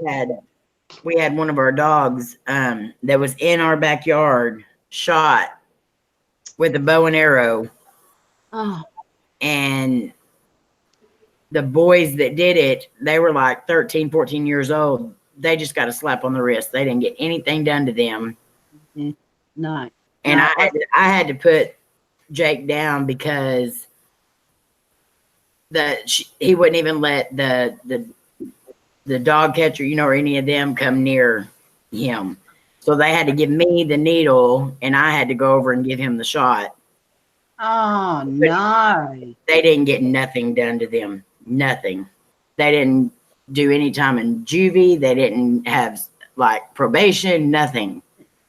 You know what I would have made him do? I would have made him clean all the prison toilets. I would have made him do it a lot. Yeah, it disgusts me how people can do that. And them people that put them videos on Facebook, beating them animals and stuff, and then everybody shares them. I'm like, why are you sharing that? Yeah. I know people put on there, share it, so these people get found or what. I can't watch that stuff. No, I can't either. Jan says, April, is work going? How's work going? Praying all goes well. It's going pretty good. I just got to get used to it. The bones is aching. Oh, I bet you are. Did you try that new thing that Casey bought? Yeah, to me, it's just like a heating pad without the wires. Oh, okay. Yep. It heats up to 130 degrees. Well, that could burn you. That could really burn you. You have to be. It felt good. I'm sure it felt good. Last night with my cramps and stuff, I got my hot water bottle and filled it with boiled water, and oh boy, that felt good. You want to wrap those up in a towel or something. Keep, don't have it directly up against it, because it could burn your skin. Yeah. Yeah, my hot water bottle's cute. It's got a little. I got it for Mother's Day for my girls, and it's got a little jacket on it. It's really cute. I laid on a heating pad that didn't have the cover on it no more and fell asleep whenever I dislocated my shoulder. Yep. And I woke up and my whole entire shoulder and my back right there, it was like I had a bad sunburn. Oh, it would be. You have to be really careful. Do you have these over in America with their wheat packs? What are they? Wheat packs. I don't think so. Yeah, we've And got those. What is it? You put them in the microwave and they warm up. It's Oh, like yeah. a packet got like buckwheat in it, and you put it in the microwave. Yeah. You put them in the freezer and keep cold. Yeah, I've got one of those. I think I've got about 4 of those around the place. Because if I get real bad with my rheumatoid arthritis, they all go in the microwave. And I have a one of those deals, and I put rice in it and put it in the microwave. Yep. Oh, you can get ones here too with lavender in them. Oh, Yeah. they're beautiful. I love my hot water bottle. Better than cuddling the man. They don't take they don't take the covers. They don't snore. But they're nice and warm. Yeah. But baby, you know you love me. Beg your pardon? But baby, you know you love me. Of course I love you, G-Pa, but not like that. You know what I'm saying? I love you like a G-Pa. The funny thing was I used to hop into bed with my G-Pa, but I was only 3 then. You know, that was all right. I mean, if he was still alive and I did it now, he'd say, "Oi, what are you doing? Get out of here, you little..." He'd be so yelling at Dad, "Jack, come and get your daughter. She's giving me a hard time here. I'm an old man." Twinkie, you got this for a sec. I'm into the powder. I got this. My best friend, Laurie, my best friend sent me this little machine thing years ago. I mean, it's completely. I wore it out, but it was like a you put it on like little pads on you, and it had a little switch and stuff, and you could make it faster or slower, and it gave you little electric shocks, really little mild electric shocks. I tell you that a TENS unit. Yes, and Good it feels night, like Gary. Love you. Oh, good night, Gary. Love you. And it was good. But I put it on one day. I was really sore with the fibro and everything, and I put it on, and I had to take it off because it hurt. Mm-hmm. But I've lost it somewhere. It just like died. I haven't used mine in a while. It's so much to even put on and everything else, and then use it for very long at all. No, I didn't. She said, "Oh, don't use it for longer than about 5-10 minutes." Yeah. Pads for mine. But usually I'm going to go. Actually, I was talking to my daughter-in-law because I've got a shower, but I haven't got a bathtub. And I said, I'd love a soak in the bath. She could come over to my place, and so I put magnesium in the water, and I'll just soak for like an hour until it gets cold. So that's what she does. She goes, 27 years old. She's had rheumatoid arthritis since she was 15. So she knows the pain I go through. My granddad had it. I was telling you, had it so bad in his hands. He had bees, and he used to get the bees to sting him so he could move his hand. Mm-hmm. And I've heard of that before. Yeah. I said, "Does it hurt?" He said, "Yeah, for a little minute." He said, "But then I can move my hands for a couple of hours, so I could do like little jobs for Nana and stuff." But then I got rheumatoid arthritis, and the kids remembered, and they said, "Oh, you'll have to get some bees." I said, "I'm not your great grandfather. I'm your mother." Yeah, I don't think I can do that either. No, he used to hold them and I'd like get them riled up, and it'd go and sting him. And then I found out after that the bees died. And I said, "Grandpa, you're killing them. You don't do that." He said, "Yeah, but I need the relief." I said, "Yeah, but what about the poor bee's mother?" So you stupid kid. Oh no. He just looked at me and looked at me father and went, "Oh." See, it's happened all my life. All my life. I'd say stuff and they just go, "Oh." Mum used to say, "Karen, go away." So I'd go away. I say that to Lainey sometimes too. Oh, yeah. Lainey My- says it to me sometimes too, though. Yeah, so do my kids, when I was in one of my, well, pretty much all the time, my kids would be like, oh, please, Mum. Please, pretty please, with children. And when I got too bad, they'd be like, ping off, Mum. April, you still with us? That's what I was fixing to ask. Yes, I am here. Oh, well, I'm going to run to the bathroom then. Okay. I said it a while ago and you never answered me, so I didn't know if you were back or not. Oh, I was probably over at the stove. Casey left a mess in here.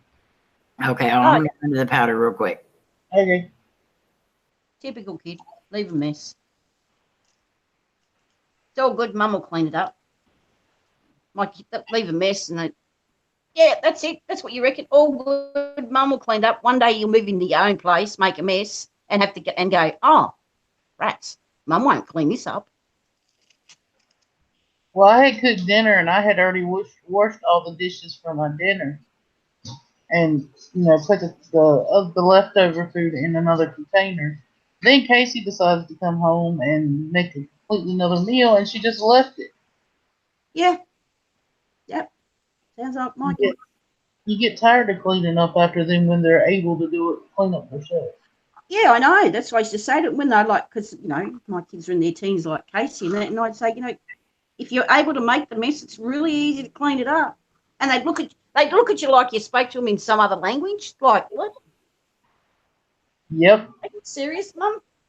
And Casey's thing is always, I'll get it. I'm going to go eat first. I'll be back. And then she falls asleep. Yeah. Yeah. I bought, because I had 5 children and 3 stepchildren, and we used to have lots of dishes, right? And so I decided, I said to their stepdad, I think we should get a dishwasher. There's a lot of dishes. I in my building, but they ain't never hooked them up. Yeah. Well, because they used to fight over doing the dishes. Yeah, I did them last, So I got him a dishwasher thinking, well, this should be really cool, like whoever's turn is to do the dishes, they stack them in the dishwasher, turn it on and walk away. In the morning, they're going to unstack it and put it away. And if it's a school day, well, I'll do it for them. Then they argued who stacked the bloody dishwasher. And I said to their father, that's it. I'm divorcing all of them. I'm running away from home, and went and packed my bag. Oh, my Lord. And he said, if you're running away, I'm coming with you. And he packed his bag. The kids are like, what are you doing? So we're running away from home and we're going to be street kids. And they all cracked up laughing.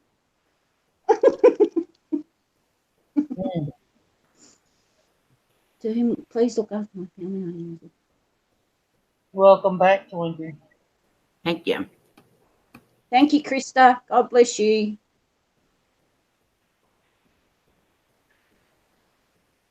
Oh, I said that to my son once. He was being really naughty, and I said, I hope you have a son and he's just like you, and he does, Tyson. I say that to mine all the time. He said to me one day, he said, well, your curse came true, Mum. I said, what? He said, yeah, Tyson. I went, oh, yeah. Serves you right. You shouldn't give me a hard time when you're a kid. I was talking to Tori today, and she was talking about how she didn't want to have to have us pay for the wedding and, blah, blah, blah. And I said, Tori, that's what parents are supposed to do. And Lainey chimes in and says, Tori, when you have kids of your own, you'll understand. I looked at her and I was like, you don't have any kids. Tori, a word from wise lady. Lainey, mama hens. Tori, so, yeah. And, oh, boy, planning, I know I'm studying to be a wedding planner. It's not fun. Yeah. Not fun. Next weekend, I've got to go, not next weekend, but the weekend after, I've got to go to my daughter's house to coordinate everything. And so far, all the things that I've sent her, they've approved of. and stuff. So I'm hoping it keeps going that way. But I know we're going to kind of get to that Bridezilla moments. Oh yeah. But I'm dreading them. Well, when my daughter got married, she's, Matt and I get married, Mum, because I've got a son-in-law, Matthew, as well. Mm-hmm. Matt and I get married, Mum, and I say, oh, all right then, well, if you need anything. No, it's all good. We'll do it all. You don't have to worry about the stress. I'm like, oh, yeah. I turned up on the day.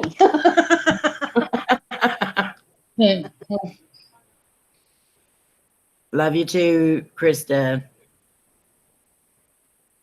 My daughter disappeared for a week at 14 when her first was born and she fell in love. I just said, now imagine not knowing where he is for a week. The tears came. Oh, I can imagine, Lori. Yeah, that would definitely hit home. Yeah, break your heart. They break your heart like a million times. Yeah, they do. But yet your heart just seems to heal and you go back and do it all again. Mm-hmm. There's no, I can't wait for you girls to be grandmothers. Oh my Lord, it's the most wonderful thing. Oh, I can't wait. Hello, Santana Radio. How are you? Thank you for coming in. I met you on Chills TV's live stream. yeah, I put two Chills. No, it wasn't Chills. Let's talk about it or explain that. But it had two really, really good positive videos about James, Mo, and Omar. Mm-hmm. Like really good, like showing their paranormal stuff. Like when they're in that the asylum there. Yeah, and it was just really well put together. Like he did a really good job of it. Right. So I put it up on Twitter and hope they see it. I enjoyed your video that you put up showing the passion fruit vines and all that, and that was so cool. That greenhouse back in there like that. Yeah, well, I'm actually I'm going to get a hold of Adam and V and make them pull all the stick because you've got sticker bushes in there with big thorns and stuff, and get them to like pull that all back and clean that all out, and then I can because I like gardening and stuff, so I can start growing. Oh yeah, that'd be a good space to. Yeah, because like a lot of the time in the summer here, even your outdoor plants get sunburnt, and it'd be nice, like in the summertime, to be able to put them in the little greenhouse. Yeah. And I didn't, like I said, wouldn't go down there in the summer because of snakes, but oh yeah, and spiders and stuff. But it was pretty clear. But when I came back upstairs, I decided to have a shower because I felt kind of icky, like things were crawling on me. And I took my jumper off, and like all these sticks and all these plants all fell out of my jumper. I'm like, oh my God, I brought half the wildlife inside. Yeah. I can imagine, Lori. I remember those times too. Lori says, I can't. They all live with me. There's Jill CV. Hello. How are you? Hey, Chills. Yeah, I love being a grandmother. I really do spoil them. Yeah, I can't wait. I'm glad that they're trying to get things together first, but I can't wait. I'm beyond ready. Yeah.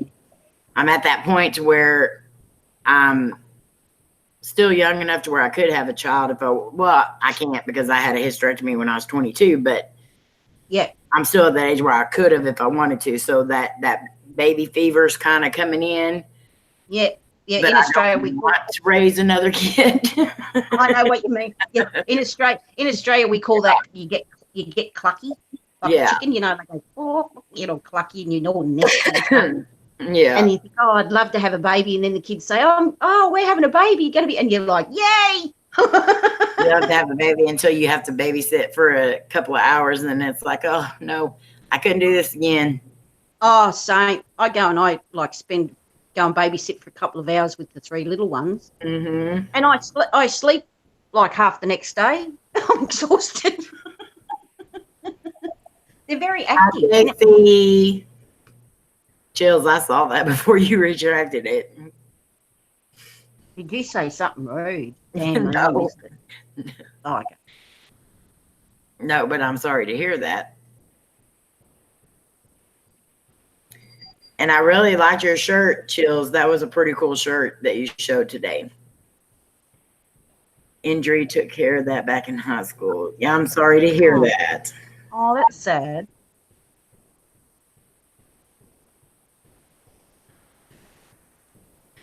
Yeah, and then like because I was there for the deliveries and stuff, and the first thing they always say, like Mum gets Bubby up on her tummy, and they wrap him in a blanket and stuff, and do all the stuff they need to do, and then they say, "Give the baby to Grandma." So I get the first hold all the time, so I'm really excited. I love it. Buddy, you don't want me babysitting you and Rob. Number one, you'd be both on a lead, keep you quiet. Number two, you probably spend a lot of time in the naughty corner. Yeah. Well, that's true. That's definitely true, Chills. Yeah. You're welcome. It was a cool shirt.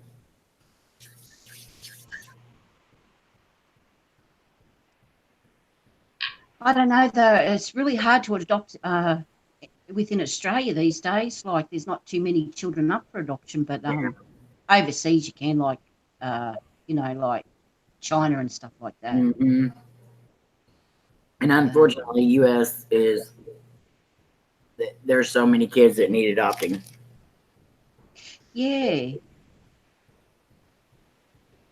It's so different over there. It's we're both Western countries, but totally different. People when James or them talking about the law, I know the law in Australia because I studied law in Australia, but I've totally got no idea about the laws. Yeah. Put the hot and spicy Cheez-Its in it. My children always wanted me to be a foster mum. They said you would be the best foster mum. Not like it. Yeah. I'll save it for tomorrow then. Yeah. Laney! Hi. Love you. Love you. I'm gonna get into this. Maybe here when you're done. Yeah. I guess I'll jalapeno in it. Yeah. I am diabetic. There she is. There's my beautiful girl. What did you say, G Paul? I said, I'm up for adoption. Anybody want to adopt me? Bye guys. Love you. G Love Paul's you, up for lady. adoption. He's going. Grandpa's up for adoption. Well, see, Jo can adopt you. She's got goats at her house.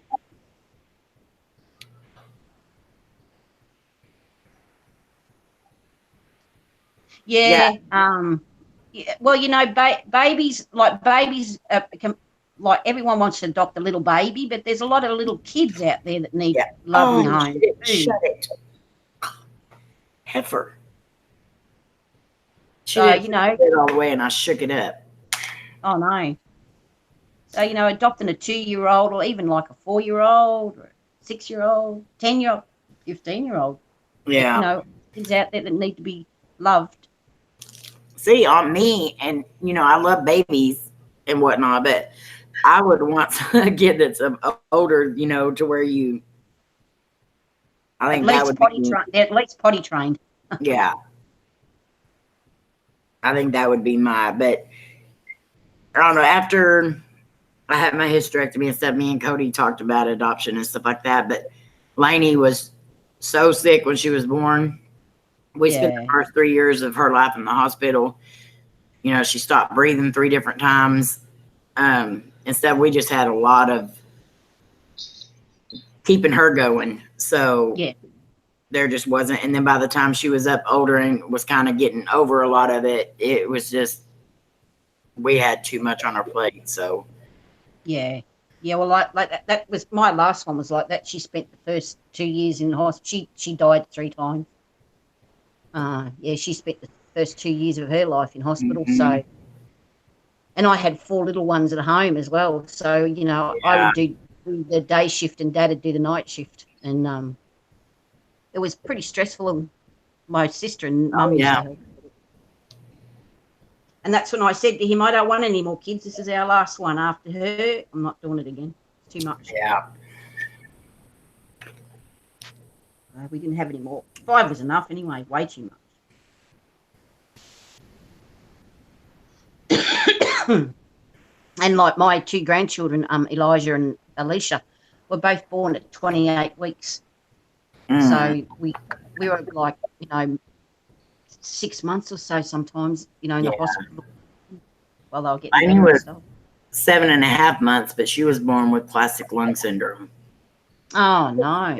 They said for her it was like breathing through like if you were to take a milk jug and blow into it and then try to suck the air out and blow into it, and that's what it was like for her. Poor little thing. Take your time, Joe. Yeah, that's Haley was born with because like babies are nose breathers, and her nose, they said it was like she had a really bad sinuses attack, and she had her tongue used to get stuck on her palate, and it used to block off her airways. So she had tubes up her nose. And then when she was about 4 years old, she came to me and she said, "I can't breathe, Mum." And I thought, "Oh no, so I can't breathe through my nose." And I thought maybe she's got a cold. So I took her to the doctor, and he said she doesn't have a cold. He said she's got a blockage, and then the story of her birth. And he sent her to an ear, nose, and throat specialist, and Dr. Bird, his name, and they operated on her. And she actually, she had bone. The bone of her nose was actually grown down into her nostrils. Oh, wow. So they had to break her nose, like she was 2.5. They had to break her nose, and then he had to get her like a little drill and like a little saw and cut all the bone. Oh, the poor little thing. Yeah. She's got this real squishy nose now. Like she says, "Look at this, you can't do this with your nose," and she squishes it up in a little ball. Oh, it's really weird. Lori says, "My youngest is autistic, schizophrenic, so it's a miracle I didn't have a nervous breakdown." Oh, it is. You definitely have to have a lot of patience, and yeah. You were a foster mother 3 times. It's easier said than done. I didn't know that, Jan. Yeah, I think because a lot of time too, the children that you get with fostering are damaged. They come from bad homes and stuff, and that that's really sad to have to deal with a child that's dealt with too much adult stuff. It's horrible, just horrible. I raised my 5 kids alone from the time Lorette was 10 right up till she was 20 years old. She was at home with her little boy too. So I know what it's like to raise kids on your own. It's not easy. But they're good kids. They've all got great jobs, and they've got lovely families, and they're doing well. So your turn will come. Yeah, Your turn will definitely. When the time is right, it will. That's what I keep telling my oldest too. Yep. God's still making the perfect one. Exactly. Because being a mom to fur babies is still being a mom. It is. Absolutely. Hi, Donna. Hi, Donna. Yeah, being a fur baby mum, like my third oldest, Elizabeth Lee, they're trying to have a baby, but they've got like 2 cats that they've had since they were baby, like kittens. Dustin, what it's called, Dustin and Lids. I don't know where she got the name from, Lids. That's the weirdest name of it, but anyway, that's her cat. And they're the most sport-rotten cats I've ever met in my life. Victoria, and they are treated like have 4 dogs now and a cat. And I said, that's perfect practice. It is. I mean, because you've still got a potty trained cat and a dog. Exactly. And they are fussy eaters. So I think they'll make good parents. Yeah. Very good parents.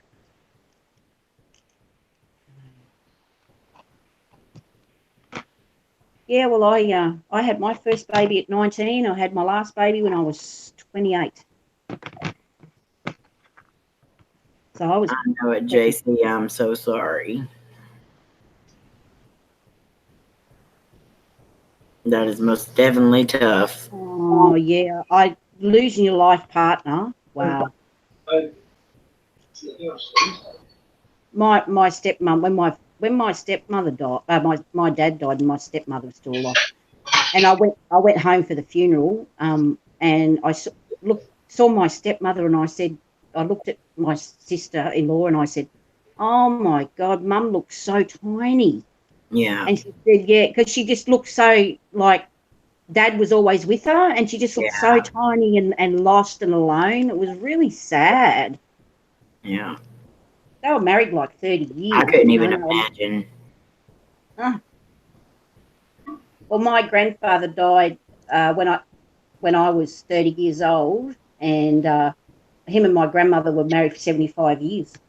And within a year, she died of a broken heart. Yeah. I have an aunt that, and I'm really surprised that she didn't, because her son passed away, and then her husband passed away, and they were married for 75 years. And then within a month after her husband passed away, her other son passed away. So within a year and a half time, she lost two sons and her husband of 75. And her husband. Yeah. Wow. And they've got three other kids, and she's got probably 30, 40 grandkids, great grandkids, and all that. And she's still been pretty strong for all them. I don't know how she handled everything the way she did, but she's an amazing lady. Yeah, well, my stepmom's still alive. She's 90 years old now. Oh. Yeah. And she still likes her little shandy, a little glass of beer and lemonade. Oh Lord. Yeah, I lost my mum. She was only a year older than me when she passed away, and Dad was 57. Oh. Too young. Too young. Very. Well, that's way too young. Yeah, and I said to my kids, once I make it past 57, I'm all right, because I've outlived my father, and then I've got to outlive Mum. They said to my son, "Mum, only the good die young. You'll outlive me." He got a smack in the back of the head. My mom and me were talking about that the other day. My mama. You came home and left again. My mama passed at 58. My uncle passed at 60. And all the stuff that they had, I have. And I'm like, I want to out, Yeah. Good night, Jody. Love you. Night, Jody. Yeah, well, we all sort of my brother now, he's 70 actually now. He's just turned 70. And when our parents both died, we were sitting outside together just talking and stuff. He said, "Well, we're the oldies now, you and I." And I said, "Yeah, I know." And I said, "I just hope we last longer than our parents." He said, "So do I." Well, he's made it to 70. So, and I'm making it to 60. So we're not doing too bad. All right. Then he said to me one more, he said something, and I looked at him, I said, "God, you look like Dad then." He said, "Funny thing, sis," he said, "I got up the other morning," he said, "and I sat up, and how you're waking up," and he said, "I sat up, and he's got a mirror right like next to his bed." And he said, and I opened my eyes, and I said, "Holy crap, what's the old man doing sitting there?" Hi, Kate. How are you? Hi, Kate. Love you, and we appreciate all the shout outs you've been given on Twitter. That is very sweet. Yeah, it's lovely. I've been seeing them too. Krista, your mom would have been 42 when she passed, or she would have been 42 now. That is way too young. That's really young. Cody's mom passed in her 40s too, and that she had so much life to live. I know, it's really sad. But my favourite uncle died at 32, and it's like, wow. he had all those years to live. You know, he wasn't married, and he never had kids, and it's like it's really sad. I would have loved it if he had kids. He would have been the best dad because he was an amazing uncle. Well, Lori, it's lucky you have all of us because this is one big, huge family that is amazing. Yeah. When she passed almost 16 years ago. Oh. Wow.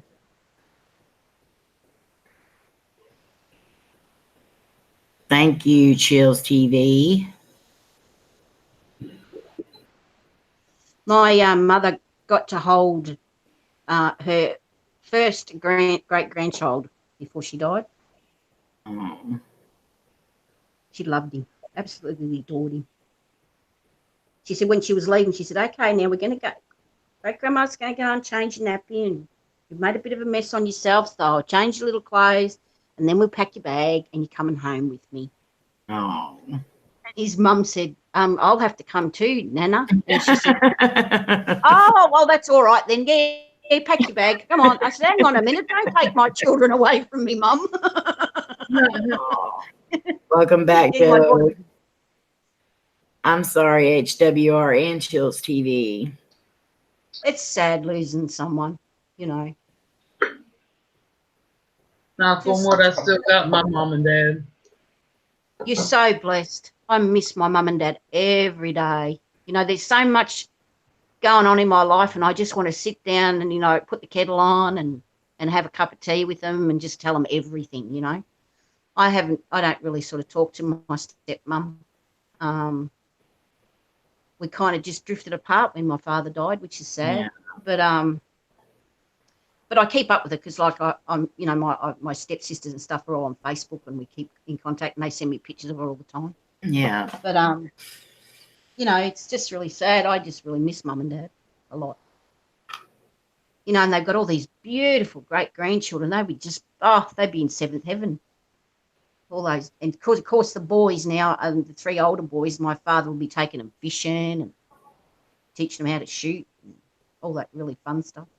When you're young, you think, you know, your mom and dad's going to be around forever. Yep. You don't think about them dying.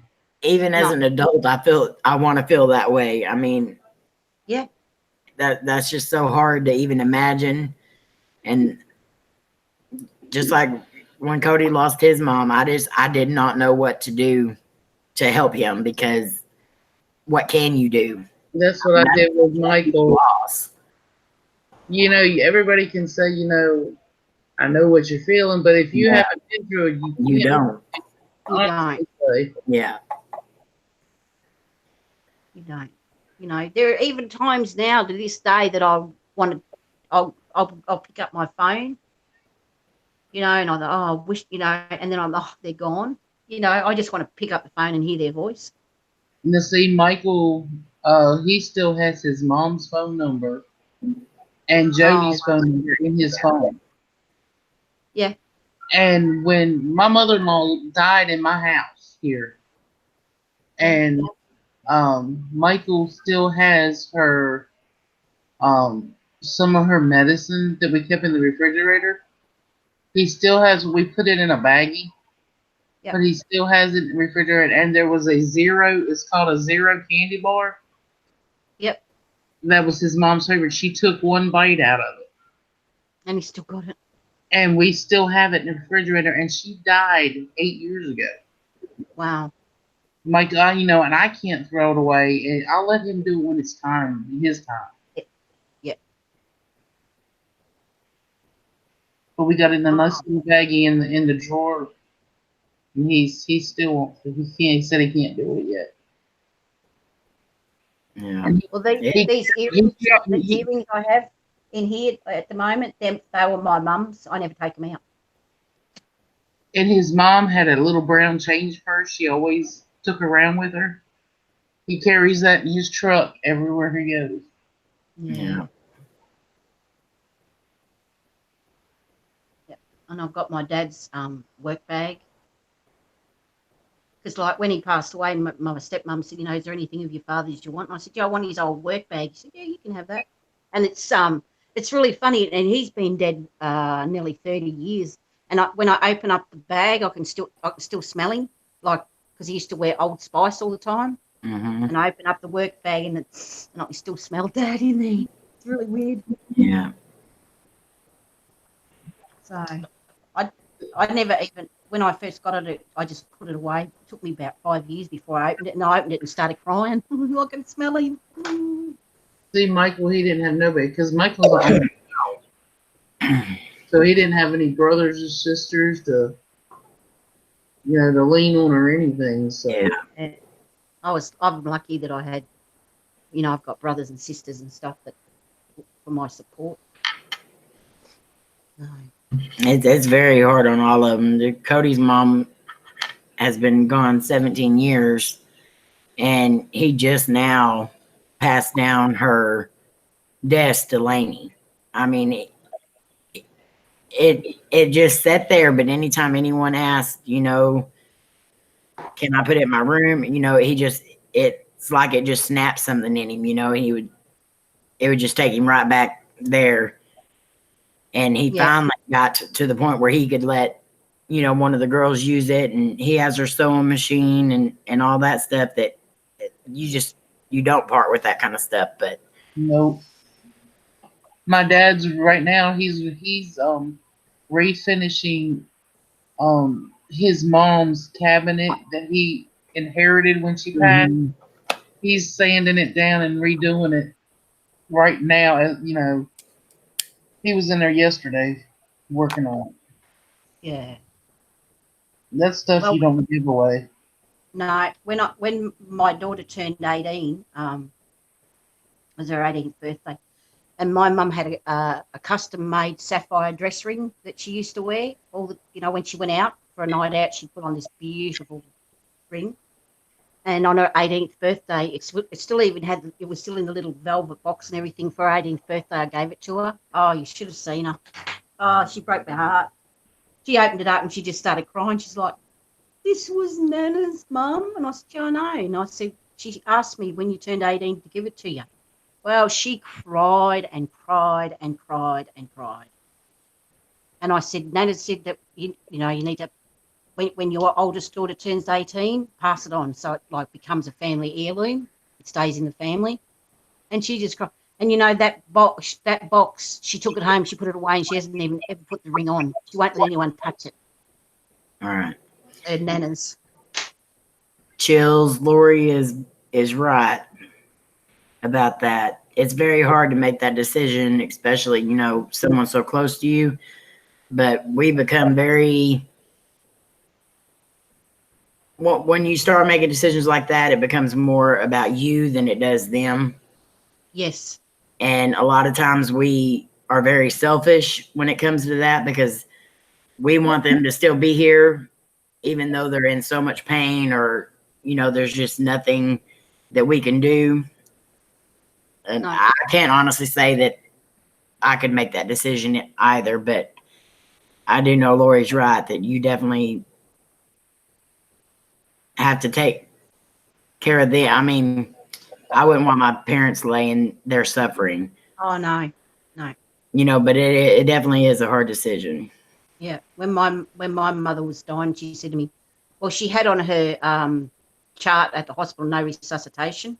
Mm-hmm. And she said, and if they put me on a machine, Karen, you as my oldest child, I want you to turn it off. And I'm like, oh, Mum, don't say that. Because it is a really hard decision, but like Amy said, I would rather them pass away and go and be with the Lord than stay there for months. Michael's old school teacher hit Michael's dad. His dad was riding a moped. She hit him. They airlifted him to a big hospital here. It shattered both of his eye sockets and put a big gash in his head. They had to tie him down at the hospital because he was trying to take the IVs out. He was talking to us and everything, and then the doctors told us to go home for the night. There wasn't nothing else we could do. They were going to take him to another room. the next day we came back and they said he was bleeding internally, and they were going to do surgery. But see, his dad used to be a real bad alcoholic. Yeah. And we already knew he probably had cirrhosis of the liver. But they went in there and they did exploratory surgery and everything, and he never woke back. Well, he was still living, and they asked Michael to put him on told him it wasn't a life support machine, but it was something to help him breathe. And because Michael's dad said he never wanted to be on a life support machine. So, but then they told us this wasn't life support, so Michael went ahead and put him on it. To help him breathe. And we went in there and then they come back and said that he was never going to pull through, and they found out it was life support. Yeah. Yeah. And Michael had to make that decision because, him an only child, he was not able to do it. And he said he didn't want to be on one, so we all gathered. Well, Michael asked me to go in there because he didn't think he could watch him go, pass on. So, Right. and Michael would go in there, and they had to have gave him too much fluids or something because it was coming out of his, pores. Oh wow. And he next thing you know, they had just cut the machine off, and next thing you know, Michael ran through the doors, and he grabbed his dad and hugged him when he took his last breath. And then when I had to go to the funeral home, we took pictures because we had a closed casket. He said, April, can I ask you something? And I said, what's that? And he said, don't say anything to Michael right now. You can tell him later. He said, but what did they do to that poor man? They said, he has got entirely too much fluid in his body. Yeah. He said it's seeping through his skin. Yeah. And, they had to take I had brought him a new outfit of clothes and everything, even though I knew we weren't having an open casket. And he said, April, even if y'all did have an open casket, he said, we'd only be able to lay the clothes on top of him because they had to put some kind of powder stuff on him and wrap it in plastic because it was seeping out of his skin so bad. Yeah. Oh, gosh, that's terrible. So, it was pretty, and see, Michael's dad Michael knew who his dad was, but Michael didn't like being around him because his mom and dad were never married because he was always dead. So the last 5 years of his life, when Michael told him that he was going to be a grandpa, that we were going to have Cameron, he said, you either stop drinking or you'll just never be a part of your grandchildren's life. He quit cold turkey after drinking all his life. Oh, that's amazing. And the last 5 years, he was finally in Michael's life.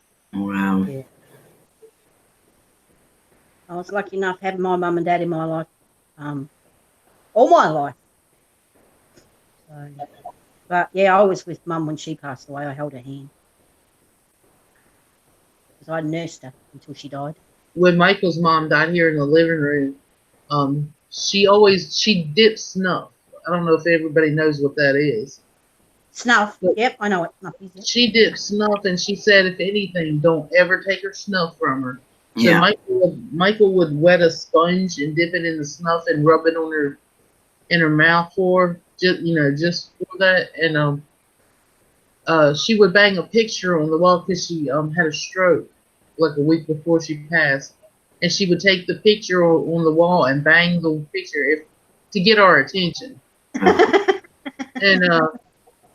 Michael had went over there, and she couldn't talk, but she would, groan. And Michael had was over there fixing her medicines for her, and it was weird because he was standing there fixing her snuff and stuff for her, and as plain as day, she said, "I love you, Michael," and you could understand every word.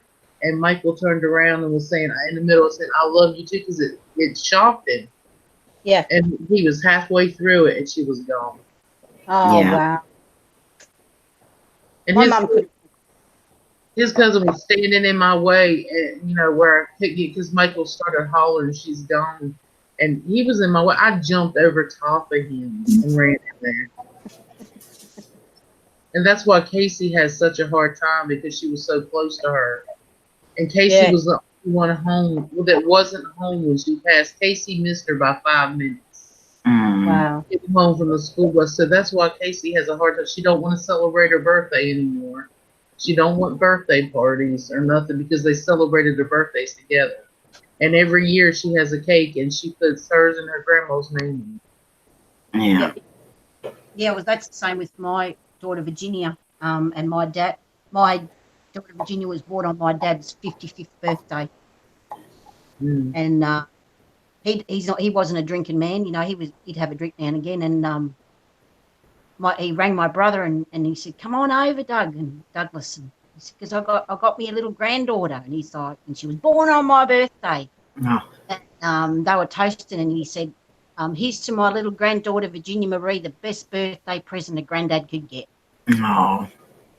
So, and then my children's favourite uncle died on Virginia's birthday. She's like, "Yeah, thanks, Uncle Alex. I'll never forget that." Oh no.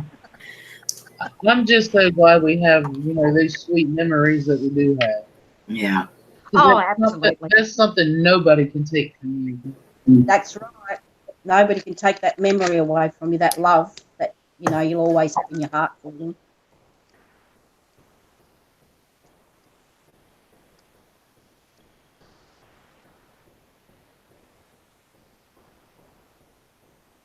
Oh, yeah, yeah. See, my mum, no, she died at home in her own bed, but she didn't want to be in the hospital and die. She wanted. I had the night off. It was my night. My auntie said, "I'll look after your mum," because I had Virginia. She was only 14 then, and she said, "Go and spend some time with Virginia." We were staying out at my brother's place, and I went home, and mum's best friend and my auntie were over there, and then about 7:30 in the morning, I got a phone call from my auntie, and she said, "I think you better come home, like to your mum." She said, because she's not doing really well. She was really good last night. She was being her usual cheeky self, and now she can't even talk. And because I think she might have had a little stroke. And by the time I got there, she couldn't talk, and she was very weak and stuff. And I got there at 12:30, and she passed away at 12:35. Oh. I sat with her. My auntie said, "You go in there, darling, and sit with her." I said to Virginia, "Do you want to come? Nana's not very well." She said, "No, I don't think so. I think Nana's going to pass away and I can't deal with it." And she was right. Yeah. Now, Lori, my first granddaughter was born 4 hours after my birthday.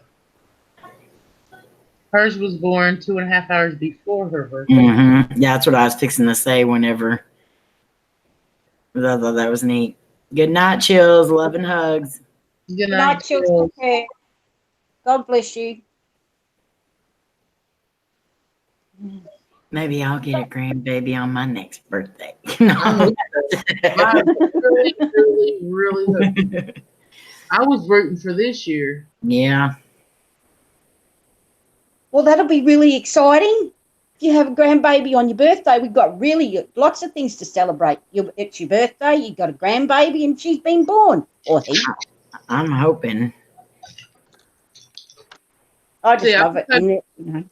I was hoping she'd have it this year because I was 42 when I had my first grandbaby. So hopefully Amy will be 42 when she has her first.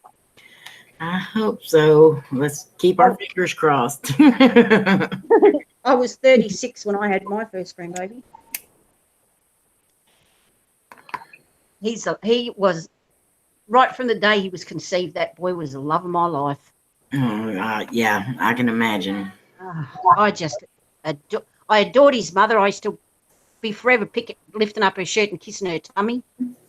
She's like, "Mum." I'm like, "Just be quiet. I'm having a moment with my grandson."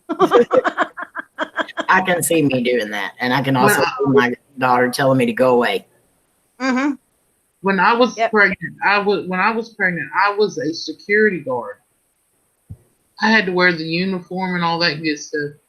And this one man, I was walking out of McDonald's. I was getting breakfast for everybody that was on our shift. And this man come out and he said, "Handcuff me, please." Please ain't tough me. I love a pregnant woman in a uniform. Oh. Of course. He was a stranger to he followed me all the way to work. Oh, that's kind of creepy. Yeah, It is. but I was bigger than him. Yeah. Yeah. Pregnant. Yeah, she was Pregnant. I had somebody walk in to the store behind me and walked up to me and touched my belly. And they said, "Oh, how far along are you?" And I said, "I'm 9 months." And they said, "Oh, you look great for 9 months." I turned around and Lainey was giving me this look like, "Mom." And I said, "What?" And she said, "You're not pregnant." And I said, "They don't know that." Yeah, I know. I just got asked how far along I was. I don't even want to. I know. But just for somebody Okay. to come up and just touch my stomach, they don't even just assume that I'm just fluffy. Yeah. Amy, that's when you should have started. You should have grabbed your back and started waddling as you walked away. Been like, "Oh, I think it's coming now." Oh, Just Just because you that. pulled my I belly. think we water. Get a cup of water and spill on the floor. Oh no, I think my water's just broke. Well, Lori, I was so fluffy with I'm already fluffy, so with both of mine, you couldn't tell I was pregnant till I was 9 months. Well, Lainey, I was only 7.5 months, but Tori, my 9th month, I got up off the couch and I pushed with my hand to help me get up. And one of our friends said, "Yep, now you look pregnant."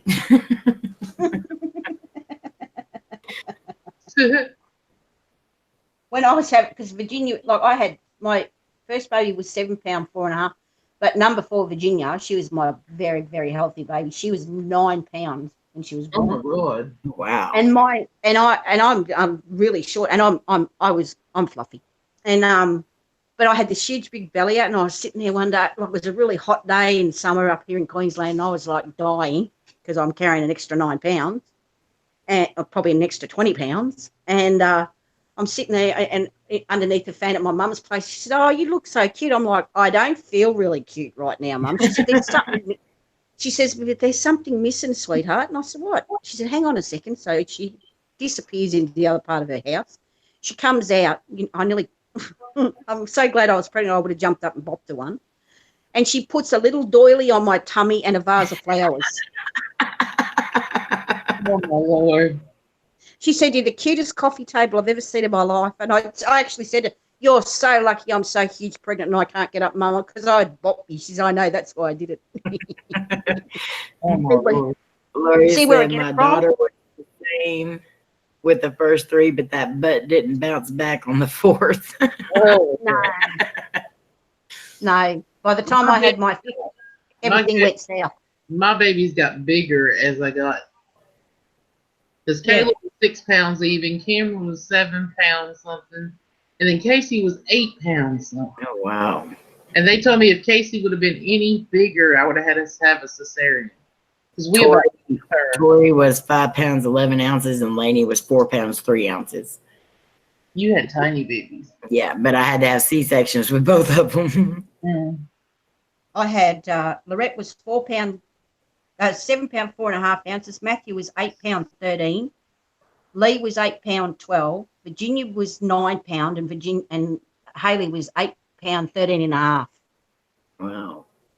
So I had. Almost 9 pounds. G-Paul, Krista wants to know what your pregnancy story was. I'm still waiting to deliver. How long's it been now? You're doing the elephant 4 years or something, whatever it is. Cody always jokes about that crap.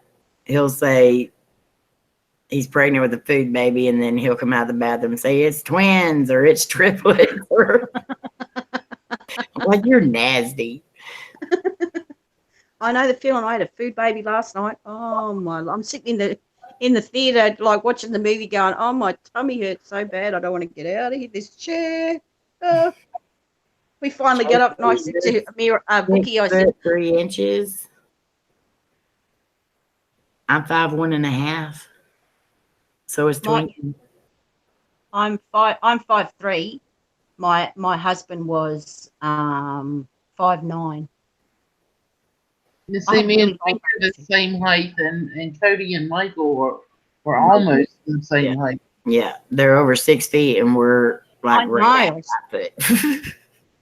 I was thinking to myself, he should have stood down a step when you took the Yeah. photo, so you He could was be. even leaned over a little bit. He leaned over a little bit.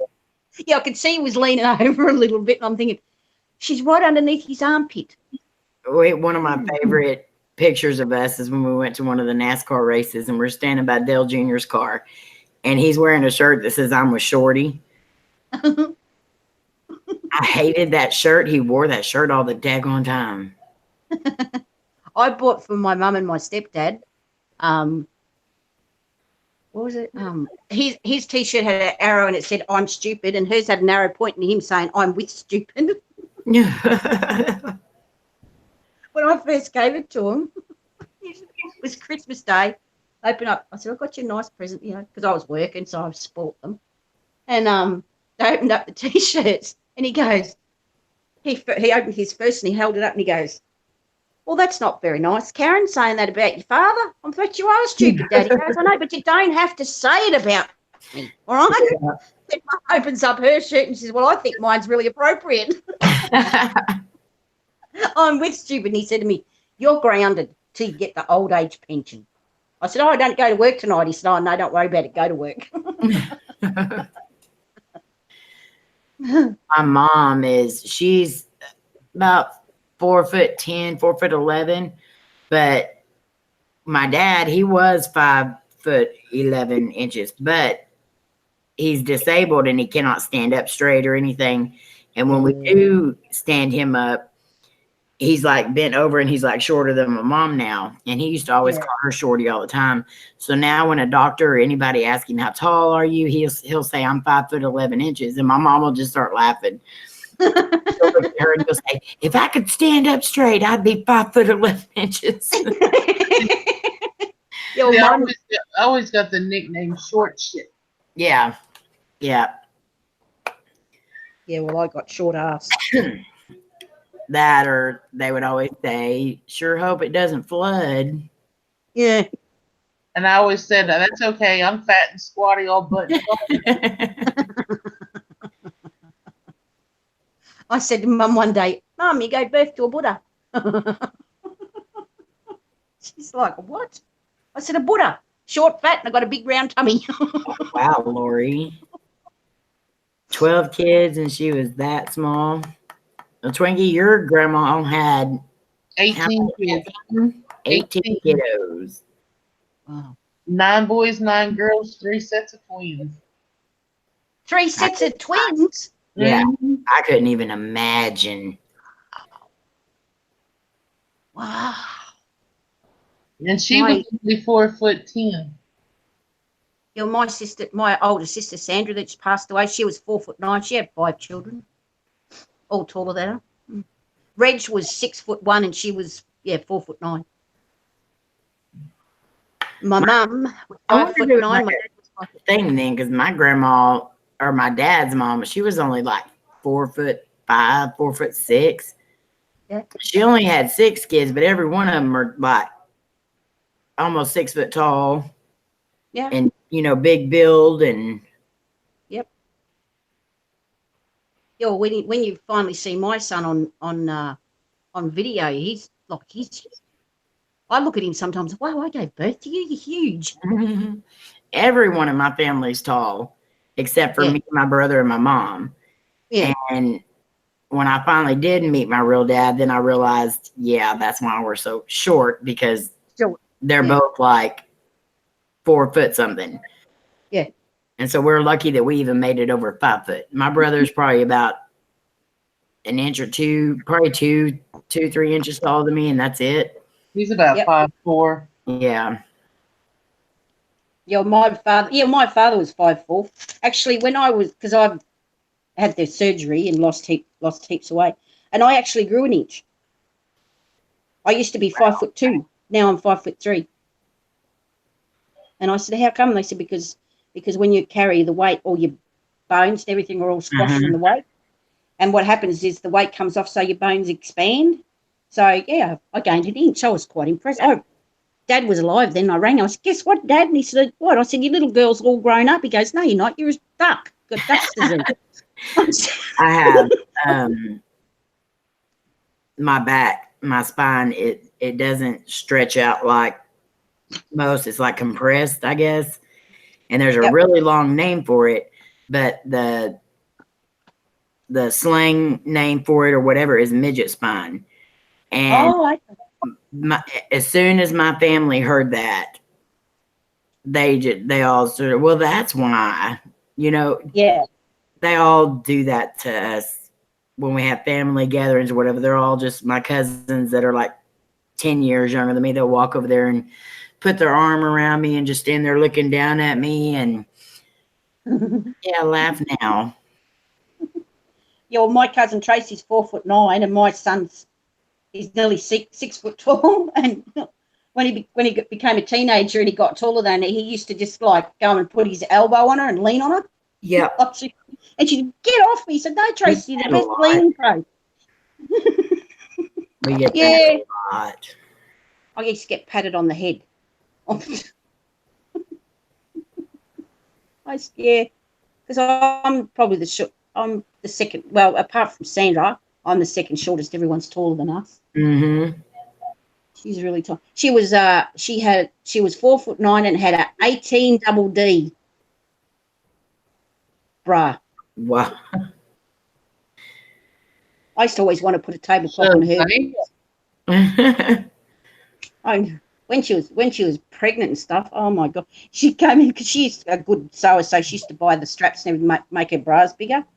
Anyway, she was pregnant with one of the children. She came in and came inside, and she was, oh, I wish I could take this stupid thing off.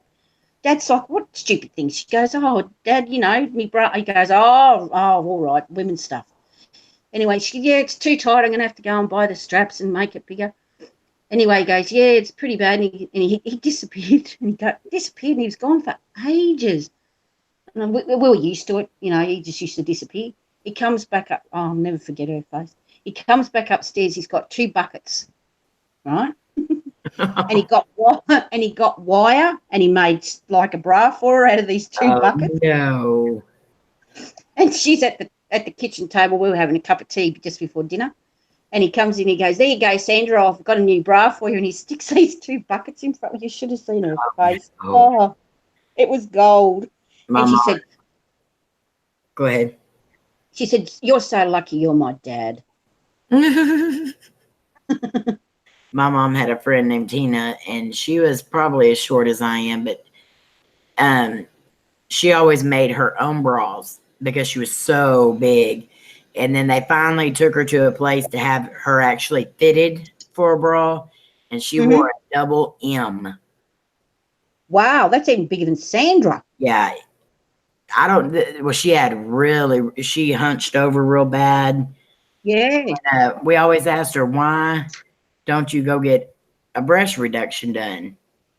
Yeah. She said, because it costs just as much to have them put in. Yeah. And like, she tried to get insurances and everything to try to help her get it done, and nobody would help her. I don't know how she did it. That's what I used to say to Sandra. You know, why don't you go and get a breast reduction? She said, you know how much a breast reduction costs? Yeah. They're expensive.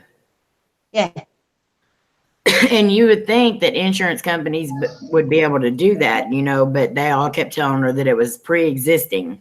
Well, of course, it's pre-existing. You were born with it. Yeah. They could have found some way around it, but nobody would. No.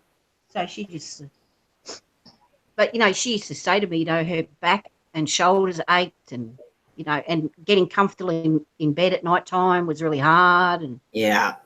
You know, and she said, once you've had a few children, you know, things all go south. You know, they go underneath her armpits and stuff. Okay, Lori, good night. Love you, night. girl. And remember, we're always here for you. Yeah. Take care of yourself.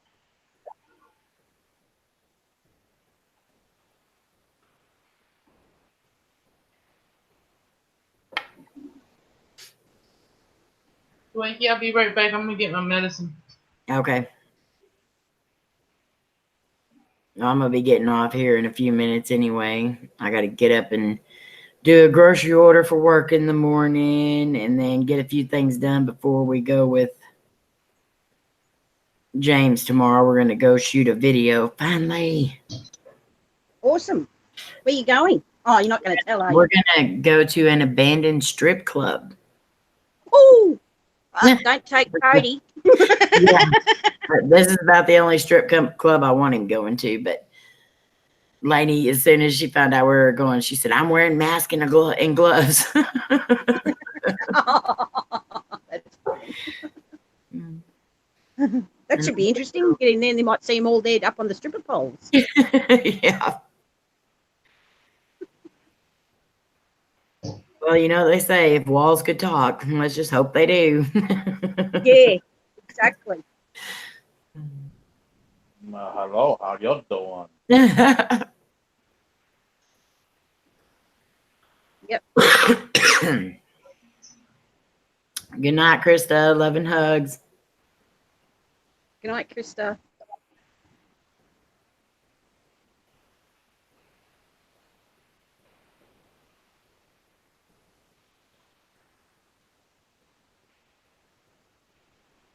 I'm back. Okay. I was telling them to get off here anyway.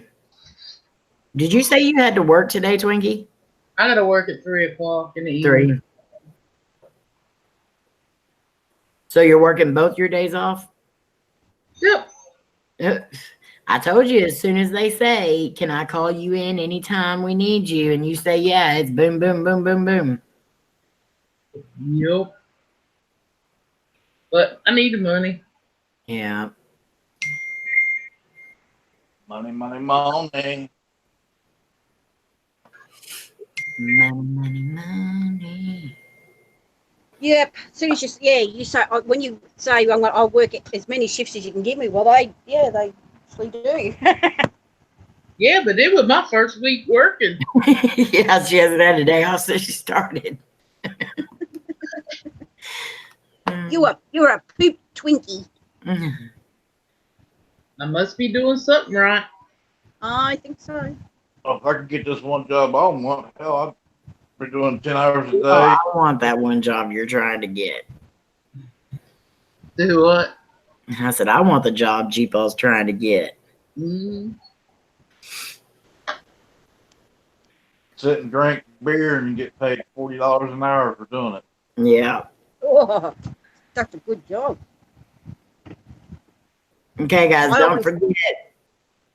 Tuesday night, we're going to be on. And Twinkie's going to be on Wednesday night. So we're switching nights this week. Yeah. Just my work schedule is, I would only have a half hour to get home and get things situated if I went on Tuesday. Yeah. Yeah. And Twinkie has had to switch me many a times because of work. So y'all just know that on Tuesday, Wednesday, Friday, and Saturday, one of us will be on. What time is still to be determined. Yes. We just pray that the notifications work. Exactly. And apparently they don't. Keep checking in, but you'll find us one way or another. But hopefully George will be on Sunday. And then we'll be back on Tuesday, and then Twinkie back on Wednesday. Buddy, hush your mouth. He's just asking for it so bad. He is. Good night, Joe. I love you. And Tuesday night we're going to be interviewing Chasing Bones inspectors. So, love you, Joe. Love you, JC. Love you, Lori. Love you, Jan. Love you, Krista. Love you, Buddy. Most of the time. KJ, love you. Thank you. Twinkie and G-Paw, thank y'all. Love y'all very much. Love you too. And we will see y'all hopefully Sunday on George's. If not, we'll see you back here on Tuesday. All right. Love y'all. Love you all. Pleasant dreams. Peace, love, and hugs. Good night.